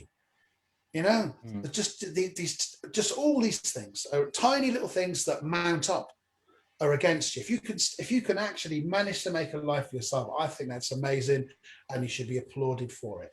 You know, what you don't want is somebody to be pretending to do what you're doing and then throw it back in your face, because suddenly then there'll be someone who'll think, well, hang on, well, if he said he was reformed and he's not really reformed, therefore we'll tar everyone with the same brush. This is why I needed to bring it up on here. You know, I've stepped by it several times and stepped over it several times, but you know, there are people out there that would like to see not just me fail, but you know, other people fail. They'd like to see you fail. You know, there are people out there that just, their negativity is so high. All they want to do is see you fail, and they're looking for one excuse. Yeah, absolutely. And he gave all those doubting Thomases that one excuse. And there were people that, you know, followers that I lost because of it, because, excuse me. They thought that, you know, we were, once he did that, we all might be like that. You know, they don't think that he, you know, he might be the one bad grain. You know, that they're looking for a blanket. Basically, they see it like a blanket. So, you know, and there's too many people not talking about it. You know, there are a few podcasts, and you know, there are a few podcasters within the true crime, and I don't want to stick within the true crime. And you know, people don't bring this up.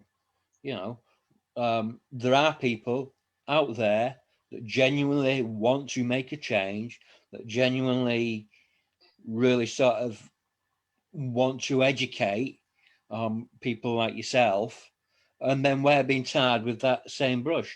And it didn't just hurt me, it hurt a whole community. You know, and I know it really affected you to the point where you wanted to give up on the podcasts. Well, yeah, I think that to be able to qualify that, I wrote a blog, a post saying, no, I'm probably going to delete this in a bit, which I'm glad that I did. And, you know, I'm not always the best at writing things anyway. And I did sort of write, well, what's the point? But actually, I soon changed from that. And I really believe that this one guy is just a one-off.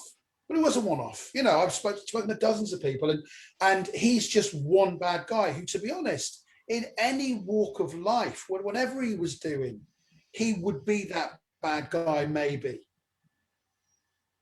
You know, and I wouldn't necessarily even give up on him. I'm not saying he can't. No. I think it's going to take a huge amount of effort on his part.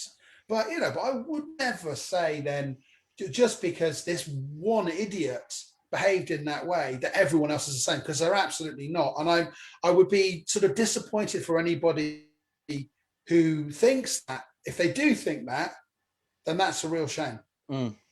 Because you don't have to, because there are people out there, very, very genuine people out there who are actually just getting on with their lives for the most part. And Paul was just one bad apple, really, in a barrel full of loads and loads of really great people. And I really believe that. And, you know, naive or not, it hasn't actually affected my optimism. You know, I still sort of meet people as I find them, because I expect people to sort of, you know, meet me and just go, oh yeah, that's who you are then, and that's great. So we all like to meet people and with an open mind. Well, hang on, no, we don't.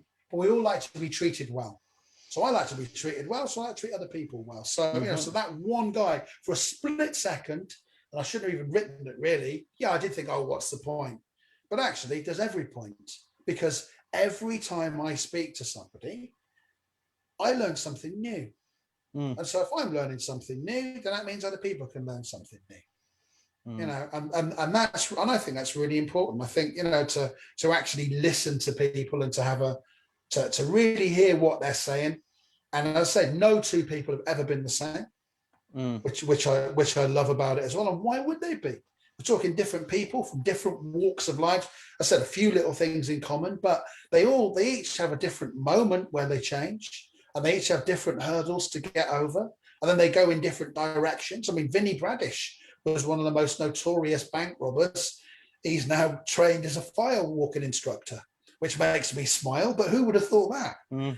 You know, you would never think that could happen. So what I'm saying is, there's all these fantastic people, and one guy, yeah, he did sort of damage the community a little bit. And I'm sorry that that there are a few people who stopped following you as a result. I think without wanting to knock them, I think they're mistaken. I think they should hang in there, really, because you know, anyone can make a mistake, even if you're streetwise.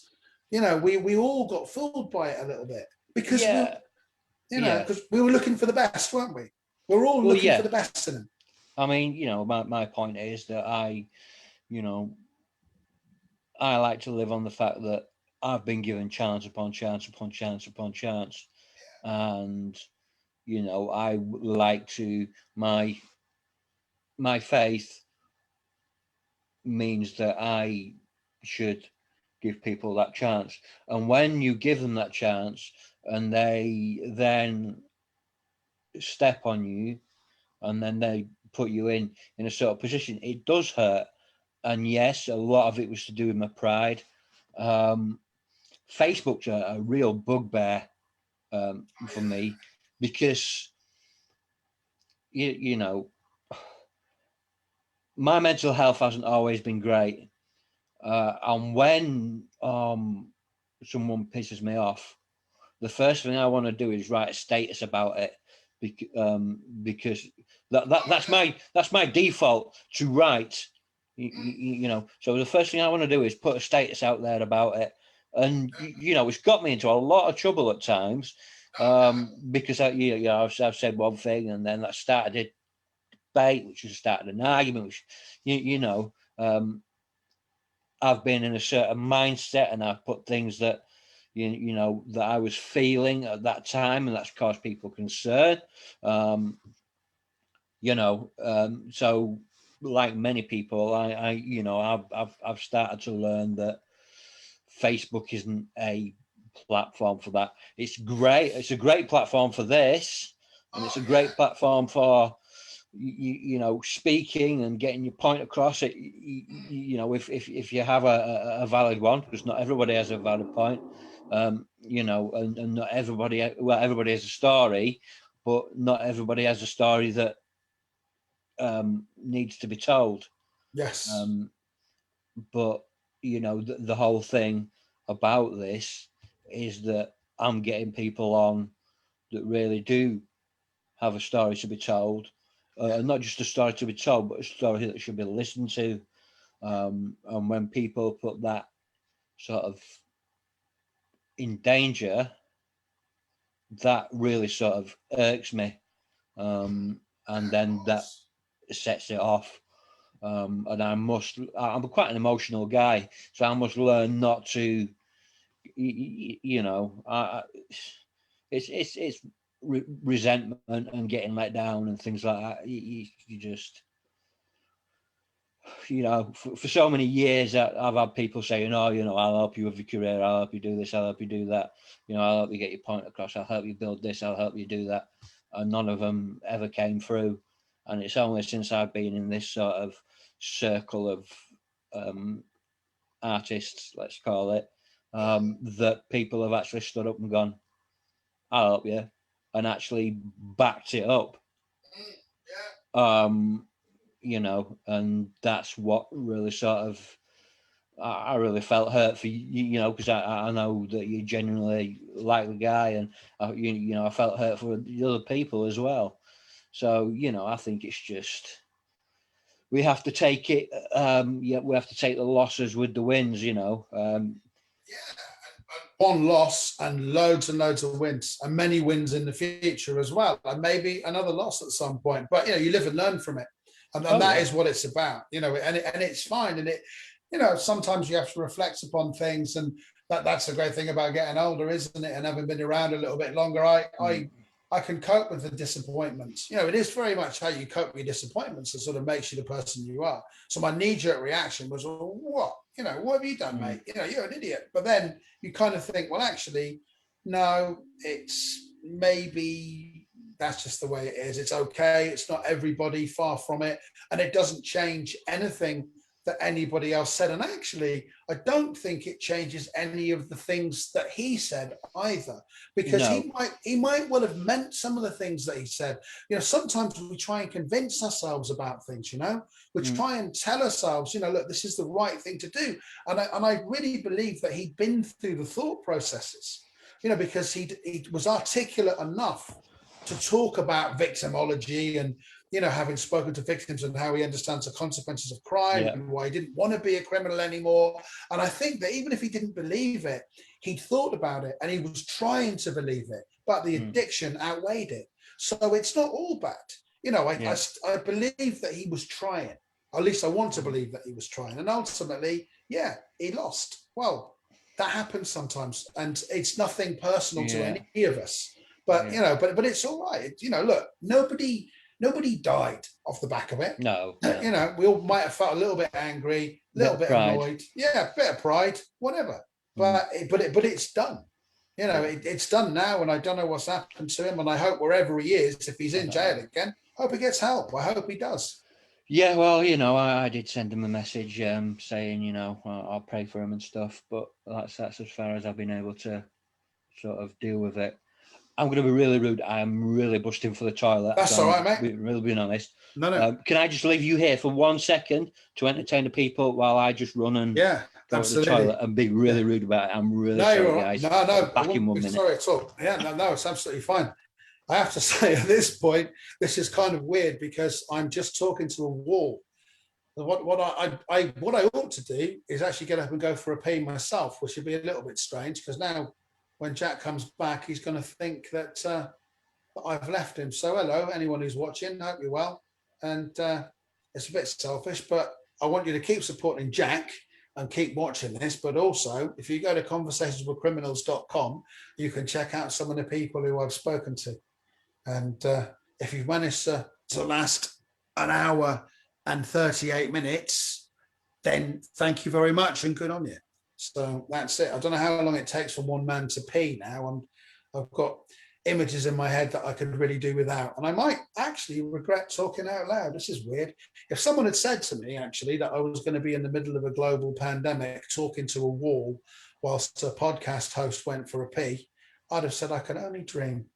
But here we are. So if anybody has any comments, I won't be able to read them at the moment, but you can leave them anyway. I'll be interested to hear what you have to say. And that's probably about it, really. But, I think it sounds to me like Jack's coming back, so that's good. Is he coming back? Not entirely sure. This is a little bit unconventional. I'm proud to say, actually, that when I interview people, I never actually go for a pee mid-interview, but that's absolutely fine. Oh, Jack's back now. I hope. I'm guessing people were watching then. Hang on. There we go.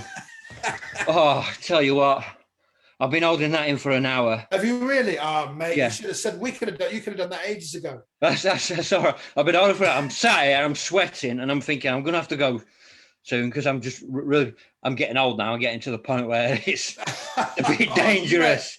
So I'm like thinking, man. My missus is laughing away. Yeah, I bet she is. Well, you need a code word for future guests, so that Yeah. So you say apples or something like that, and it means that you need to go for a pee. So that way you can get discreetly and get some music or something, or a little picture of yourself, like a cardboard picture of yourself, and some background music. Do. Yeah. Well, or you could have taken have you got a laptop or a PC? Laptop. Is it? Well, you could have taken that with you. No. No, You don't want to go there, mate. You get banned from Facebook. Yeah, taking the piss, literally. Absolutely. Well, you're back anyway, which is good. Yeah. So hopefully, I hope people are watching. Yeah. I hope people are still there. Yeah, my missus is laughing on there. So sorry, guys. Where were we? I forgot now. I actually can't remember now either. Well, we were talking about the guy who let us down. Yeah. I don't really want to give him any more airways, really. I think we need to nip that in the bud. One thing that did make me chuckle that you said about before was the Cornish doggers. Can you explain that one? Oh yeah. Well, I did a gig where, you see, in Cornwall, it's a different vibe down there, and I did a gig at St Austell Brewery, and there was a woman who didn't want to be spoken to until I got on, and she just started shouting out dogging sites in Cornwall. and I was going, all right, thanks. And there's a clip of it online, and it is funny. And she's sort of, we're just going back and forth, and I've got 7 minutes out of a 30-minute set where we were just going back and forth and talking about dogging, and completely harmless. And what I want to do at some point is meet the dogging community in Cornwall. So I'm going to go. It's not technically illegal, but no. I'm going to go and meet them. Well, you can get done for indecent exposure or disturbing the peace or something like that. And of course, dogging in Cornwall takes place in quite historical grounds. And I did speak to one guy from the community, and the accent's automatically hilarious anyway. I mean, I love the northern accent anyway, but the Cornish accent, he was saying, well, I was doing my missus over the bonnet of a car. I hope we can say this on Facebook. Yeah. And I was looking up and I thought, bloody hell, that castle has got to be from like the 12th century. That's amazing. And then she got angry because I said that out loud. He said, oh, sorry, my love, didn't mean to say it out loud. He said, it's really weird because she weren't up for it then. And I thought, I need to meet more members of the dogging community because they're all like you. That's amazing. Yeah. So there are people down there. And of course, the chances are, because it is once again a very small community, I'll probably go out dogging and meet somebody I went to school with. I'm sure of it, because it's very much a middle-aged, midlife crisis type thing to do. I'm not judging anybody. If you want to go dogging, you go for it. But I bet, because it's such a small place, the chances are I will turn up, hopefully with a camera, because I need to document it, and someone will go, bloody hell, Matt Price, ain't seen you for years, mate. And I go, hello, Chimpy, how are you, mate? Yeah, not so bad. Like, what are you doing now? And so on. So I want to go because I think the accent's really funny and there's something quite endearing about it. And I need to know what it is that inspires people to go dogging. So it's definitely a project for the future. And it all started with this woman who was saying, oh, well, there's a place that I can't remember the name of it now. It's on the clip near St Austell, and she was saying, well, I drive by quite slowly sometimes, which is technically dogging if you drive by slowly enough. She said, and I look at them and they're like, all right, And I thought, wow, it's such an interesting thing to go and check out. So I need to know. I need to know what it's about. So me and my friend Samson, who is he's in a dogger's name. Well, it's called Samson Willoughby, and he's the most inappropriate human being I've ever met. He's in a wheelchair because he's got cerebral palsy, and he's a dickhead. I mean, and he just is. I love him to bits. He's an idiot, and he's completely inappropriate. So he's currently messaging people in Cornwall, and who we know, saying, "Oh, by the way, do you ever go dogging?" So we're very slowly infiltrating our way into that community. I've got one contact, but I'm looking for more. So if there's anybody watching this, and it's possible, you've got a broad fan base. Anyone watching this, shout out to the Cornish doggers. Absolutely, shout out to the Cornish doggers. I would very much like to go because I think it'll be a really good challenge. I'd like to do it. My missus has given me permission to go. She gave me permission, weirdly, to go to a sex party once. And I need to qualify this. I'm hoping your internet doesn't cut out now, because if it does, that's me fucked, isn't it? But I said to her, well, I've been invited to a sex party. And I thought, well, there's no way she's going to let me go. And she said, oh, you need to go. And I said, what do you mean? She said, well, so I want to know what happens next. I said, well, I said, I never cheat. And she said, well, I know that. She said, I'd fucking kill you if you did. And I said, well, I wouldn't. She said, no, of course not. You need to go. So I went, and I was wearing a big leather jacket at the time, and no one else was wearing a big leather jacket. And I had a clipboard because I was making notes, and I looked like a bloke from the council. And the thing is, I've said to people over the years, do you know anyone who's got a bloke from the council fetish? And I've never met anyone who has one yet. So I was like the weirdest looking fucker at this sex party, if you think about it. And I'm there to make my notes, and I'm thinking, God, is that what he's into? And there's people there with gas masks and all that. And so the house is sort of here, and the sex dungeon is here. And I'm stood in the garden here, because I'm not going to go in and watch him having sex. And this guy shows up. And again, I don't want to be crude. I don't know if it's going to be banned from Facebook. But this guy shows up, and he's wearing a negligee.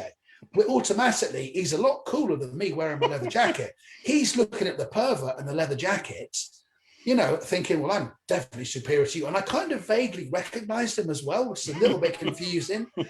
And he's got this, I can't even look at you, Jack. I feel embarrassed. I kind of feel like I know you, but I can't actually look at you now. Sorry. He's got his penis in his hand, and he's walking down the garden towards the sex dungeon, and he's sort of chimping himself off without a care in the world. And I'm thinking, well, no one likes to show up to a party empty-handed, but that's ridiculous. Do you know what I mean? And then he looks over and he goes, hello. And I thought, well, he said hello, so I'm going to have to say hello back because it's rude not to. You know what I mean? Yeah. Hello. And then I suddenly realized, God, I know you. He was in the audience a couple of weeks, and he went, hello, saw you at the comedy club a couple of weeks ago. I actually thought you were rather good. And I thought, well, thanks very much, but I'm not that good. You know, I don't know anyone who's wanking a garden good. You know what I mean? So that was that experience. And I had to, you know, Martha said it was all right for me to go. And so now I'm going to go dogging. It's going to be my next thing. Because everything I do, I sort of document and try and get a story out of it. I used to sleepwalk as well. I mean, talking about mental health, my God, I'm on my bed at the moment, and we've got a double mattress, king size mattress on the floor, right? On Martha's side of the bed, there's a fan. Now, whenever I sleepwalk, and this is exactly how it happens, my voice changes. So I go from this sort of slight Cornish twang to sounding quite sort of debonair and sophisticated. So I kind of like, hello, hi. I don't know why, but I do. And I unplug things. And there was one time, and I don't know why, but I always dream I'm trying to save the world. And I was staying in a hotel in the West Country. And I dreamt I was on a battlefield. And I got a gun in my hand. And I'm going bang, bang, bang, bang, bang, bang. And I woke up outside my hotel room with 6 startled guests, including another comedian called Paul Revel, at about 2 o'clock in the morning, going bang, bang, bang, bang, bang, bang. And the owner of the hotel said to me, Mr. Price, if you break the hairdryer, you will have to pay for it. And I'm stood there like this. And the thing is, I wasn't actually going bang, bang, bang. Paul said to me, because breakfast was awkward the following morning, right? And I sat there in near silence. And I said, well, what was I doing then? He goes, oh, you weren't going bang, bang, bang. He was going, because you were asleep. You were doing it really slowly. You were going, burn, burn, like that. And I'm going, really? He went, yeah. And I could hear like the woman who was serving us going, burn, sort of in the distance. So this is really uncomfortable. And I was chucking socks at the television because I thought they were hand grenades. And it was the red light, the red dot on the television, because I thought it was a sniper. So I'm like chucking them like that. And I was worried that I was going to attack Martha in my sleep. And I said, what if because I was throwing hard, hurtful punches that time, my love. And she went, no, you weren't. She said, I'll show you what you were doing. She said, your hand moved in slow motion. You were going,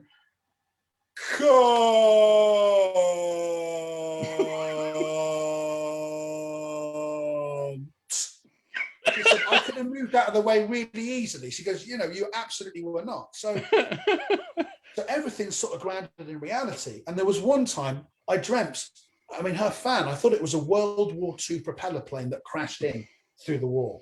All right. Next to the propeller plane, there was a casualty. Obviously, her. Right. So I bend down to pick her up. Now I changed persona, and I got to say, just anyone watching, I love my missus more than anything in the world. I really do. And I bent down, and I can hear the casualty is kind of going, like this. I'm thinking, oh, she's obviously distressed. And then she goes, Matt, you're fucking dreaming again. And I'm thinking, right. And the reason she was angry is because I said, I said, you're too heavy. You can't be saved, right? And she went fucking ballistic, absolutely mental. And you know that that's going to come up again in conversation, right? Yeah. So another day, you know, I yanked a pillow out from underneath her, and it was her favourite one. It was a leopard print pillow, and because she loves leopard print, and I thought it was an unexploded bomb. So I took the pillow and I threw it out of our bedroom window. And she's going, what the fuck are you doing? And she does speak like that, you know. And I'm going, it's a bomb. It's an unexploded bomb. And she's going, look, wake up, you're dreaming again. And I said, well, look, I dreamt it was a bomb, and I was a bomb disposal expert. And I disposed of the bomb. I saved our lives. She said, yes.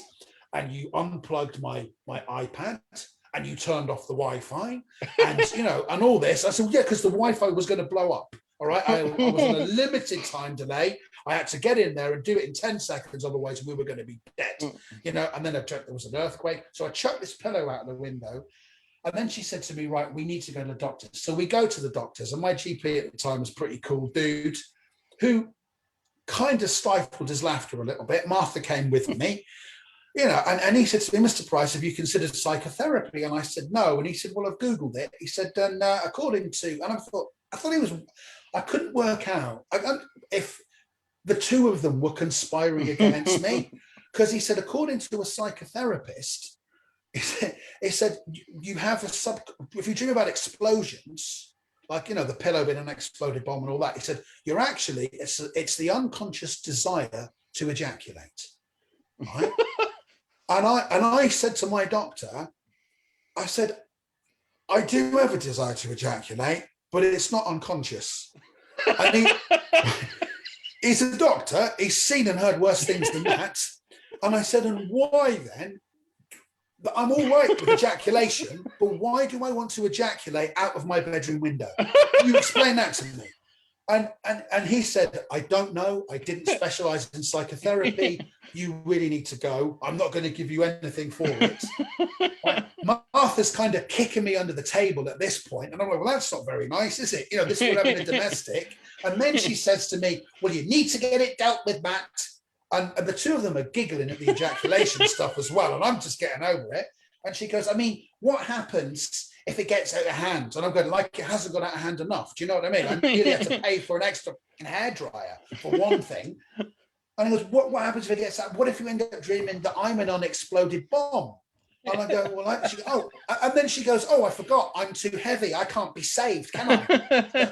He fat shames me in his sleep. And I'm going, just hang on a second. I'm like, what? Please, just, you know. And so it was fine. So I started just talking to her about it, and then it was fine. And then everything came to a head. Like where we live, it's quite nice. It's quite sort of leafy and suburban, I suppose. And I was talking to my next door neighbour, Ken, who's a lovely fella, and he's quite a hard-looking bloke, you know, and I don't judge anybody, you know that, right? But, you know, I decided to sort of chat to him. We both out, it was bin day, so we're both putting the bins out, you know, both feeling a little bit sort of, oh, God, it's our role in the world to put out the bins, always hate doing it. And I thought I'd ask him about his kids. I said to him, how's Tom and Lucy and Paul and Nancy? And he says to me, oh, yeah, they're great. Thank you. They're absolutely magic. And that is so nice. You made the effort to remember their fucking names. They're tattooed on his neck, right? So I wasn't remembering them. I was just being polite. And then he says to me, he goes, oh, you do know that living around here ain't like it used to be, don't you? And I automatically assumed he was going to be racist, you know. Of course, he wasn't. He said, oh, I went out in my back garden this morning, and do you know what I found? I said, I don't know. He said, I found a pillow. And I'm like, you're kidding. And I, oh, was it leopard print? Well, I didn't say it. Like that. And he managed to convince himself that there was a homeless guy sleeping under his apple tree and eating his apples. So, you know, I always get something out of all the negative stuff that happens. So I can assure you, when I go dogging, I'm going to really enjoy myself. I have no idea what's going to happen, but, you know, anything could happen. So, you know. Please do keep an eye out from that. I'm so weak-willed, I'll probably end up sort of, I don't know. I don't know what I'll end up doing. Actually, I'm not going to be joining in, but who knows? Who absolutely knows? I might end up on a dog in sight. I don't know. No in my luck, but it's fine if they plug me stand up or whatever. It'd be great. But, Get nicked with a clipboard. yeah, no, exactly. Yeah, I'm taking the leather jacket. I am taking the leather jacket. There's no question about that. Of course I am, and so that's why I'm going dogging. Basically, it keeps me busy. Yeah, doing these things. Oh, I need a wig again now. Yeah, no, I'm going to say fill your boots, but you know what I mean. Yeah. Oh, mate, I tell you, that's crap. It's been serious, but you've absolutely had me in fits. Good. Well, I'm glad. Well, I think this has been I've needed this because love to everybody else that have been on the podcast, but it has all been sort of one level, and that can to some sort of people think, well, that's a bit depressing. We were supposed to do last night, but something came up, and I'm absolutely thankful that we got you on because I've just had a great time. Good, same here. Thanks for having me, mate, and good luck. And thanks for being supportive as well. It's not easy, is it? Sometimes with these things, it's a labour of love, isn't it? And we're trying to do the best we can here, and we'll put that one little disappointment behind us, and we have, and getting on with it, and that's it. And I'm just trying to think now when I go dogging, because I need to start filming things. I think. There's a channel there for you. I'll have a think.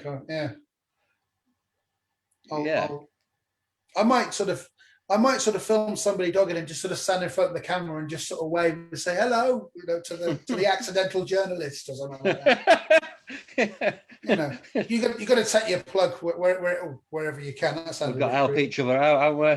Absolutely. There's so many people out there that are in for it themselves. We've got to sort of, we can't be selfish anymore. It's about helping each other out. It's about coming on each other's podcasts. I'm always here if you want me on yours. Yeah, of course, absolutely, yeah. With anybody else, I know a few people. I know Joey's thinking about doing one, and a couple of other people are doing one. I'm waiting on Frankie Pontinari coming on. Frank's great. I love Frank Portinari. He's such an interesting guy. He really is, Yeah, he said he'd come on. It's just about getting time. No, I know. Yeah, I know. But Frank is such an interesting bloke as well. I really like him, and he's a very, very interesting man. As all your guests are, well, I say, I don't want to include myself in that, but forget me for a second. Yeah, I'm so fascinating now, but like your guests are really interesting. Present company accepted. Listen, I'm the first guest you've had a toilet break with, so I'm going to take that as a compliment. Well, you're the first guest that I've been honest about it with.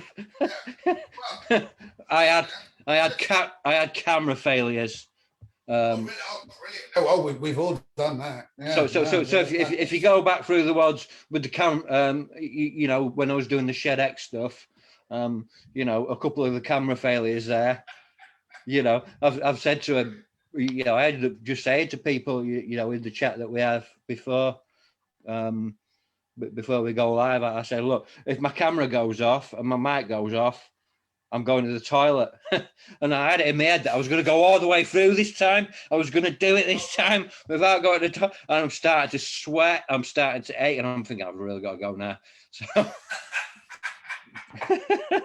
and judging from my missus laughing while I was in there, she wasn't laughing at me. So, we're all good. It's a good thing. Yeah, Good. Well, I'm glad it worked out. Good. Yeah. Cool. So I'll have to sort of review the footage. I don't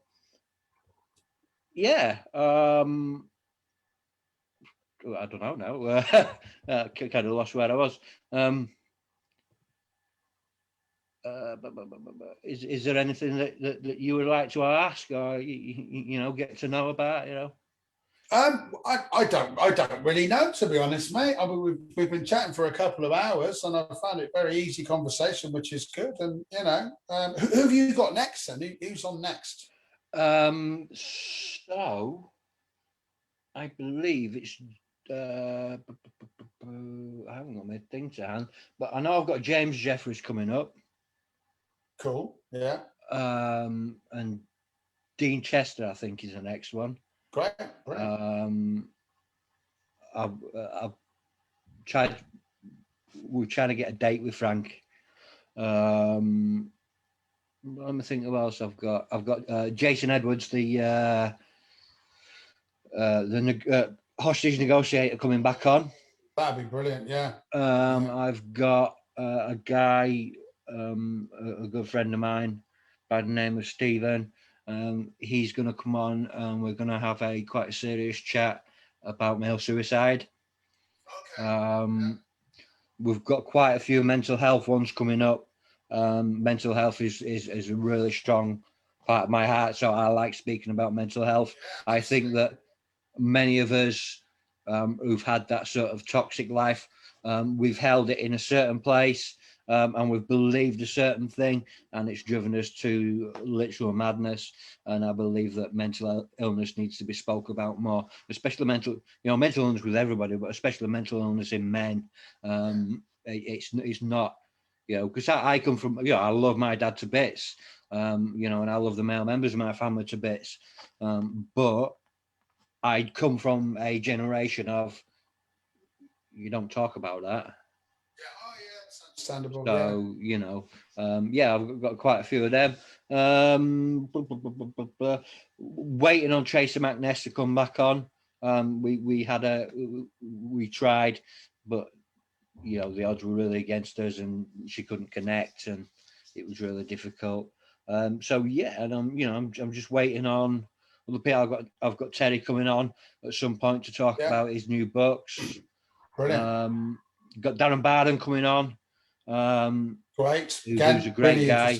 He sent me his book, Let's Skip to the Good Bits. Yeah. I mean, I've booked up till about June at the minute.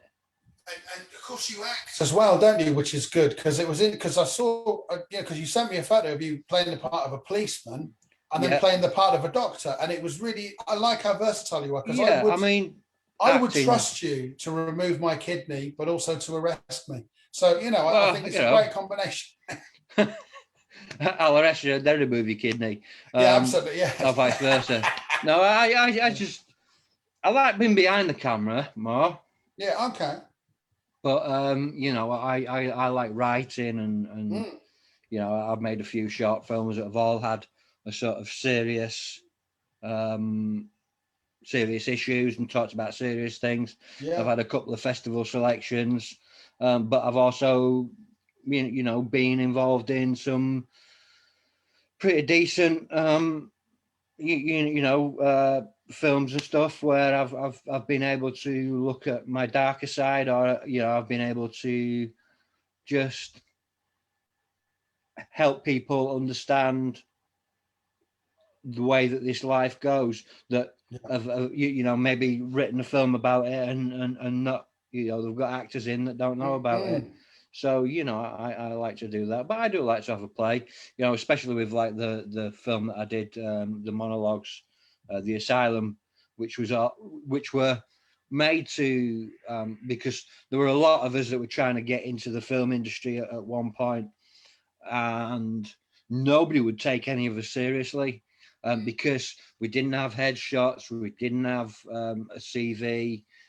So, I was in a position where I used to be a photographer, so I had a studio above a ministry, and me and my friend Josie started making these films called Asylum, and it was basically one camera, one chair in a room, everything's illegal. Now, basically, back in 2012, we were thinking about now, where mental health, disability, stuff like that, it's illegal. and we did one or two. We did quite a few of those, and they started doing all right. And then I started the second series with Josie and my good friend Phil, and we took it to a next level. And they got darker. And then one of the episodes I ripped out of there, and I turned into a film called Henry Incarcerated. And that was basically me venting my frustration at from when I was homeless. You know, I put it, from when I was homeless, when I had mental breakdowns, and it was I just channeled all that into a guy that was just been sectioned.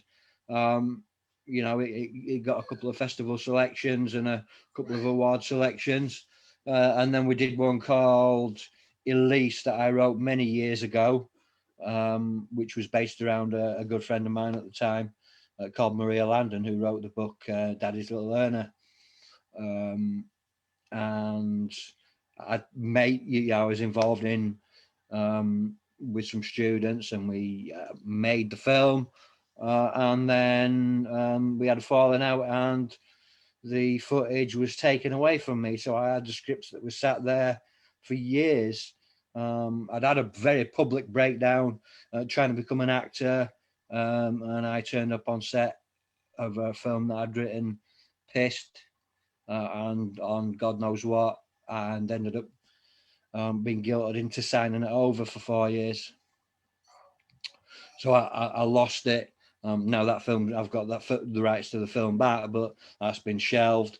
And then, you know, I decided that I wasn't going to do films anymore. But then, you know, people said, you know, can you just come on and just advise on this? You know, can you just talk to this person? And, you know, it's nice to be able to do that. And, you know, I've met some really, really lovely people, you know, and it's just about, I do it for the love of it, nothing else.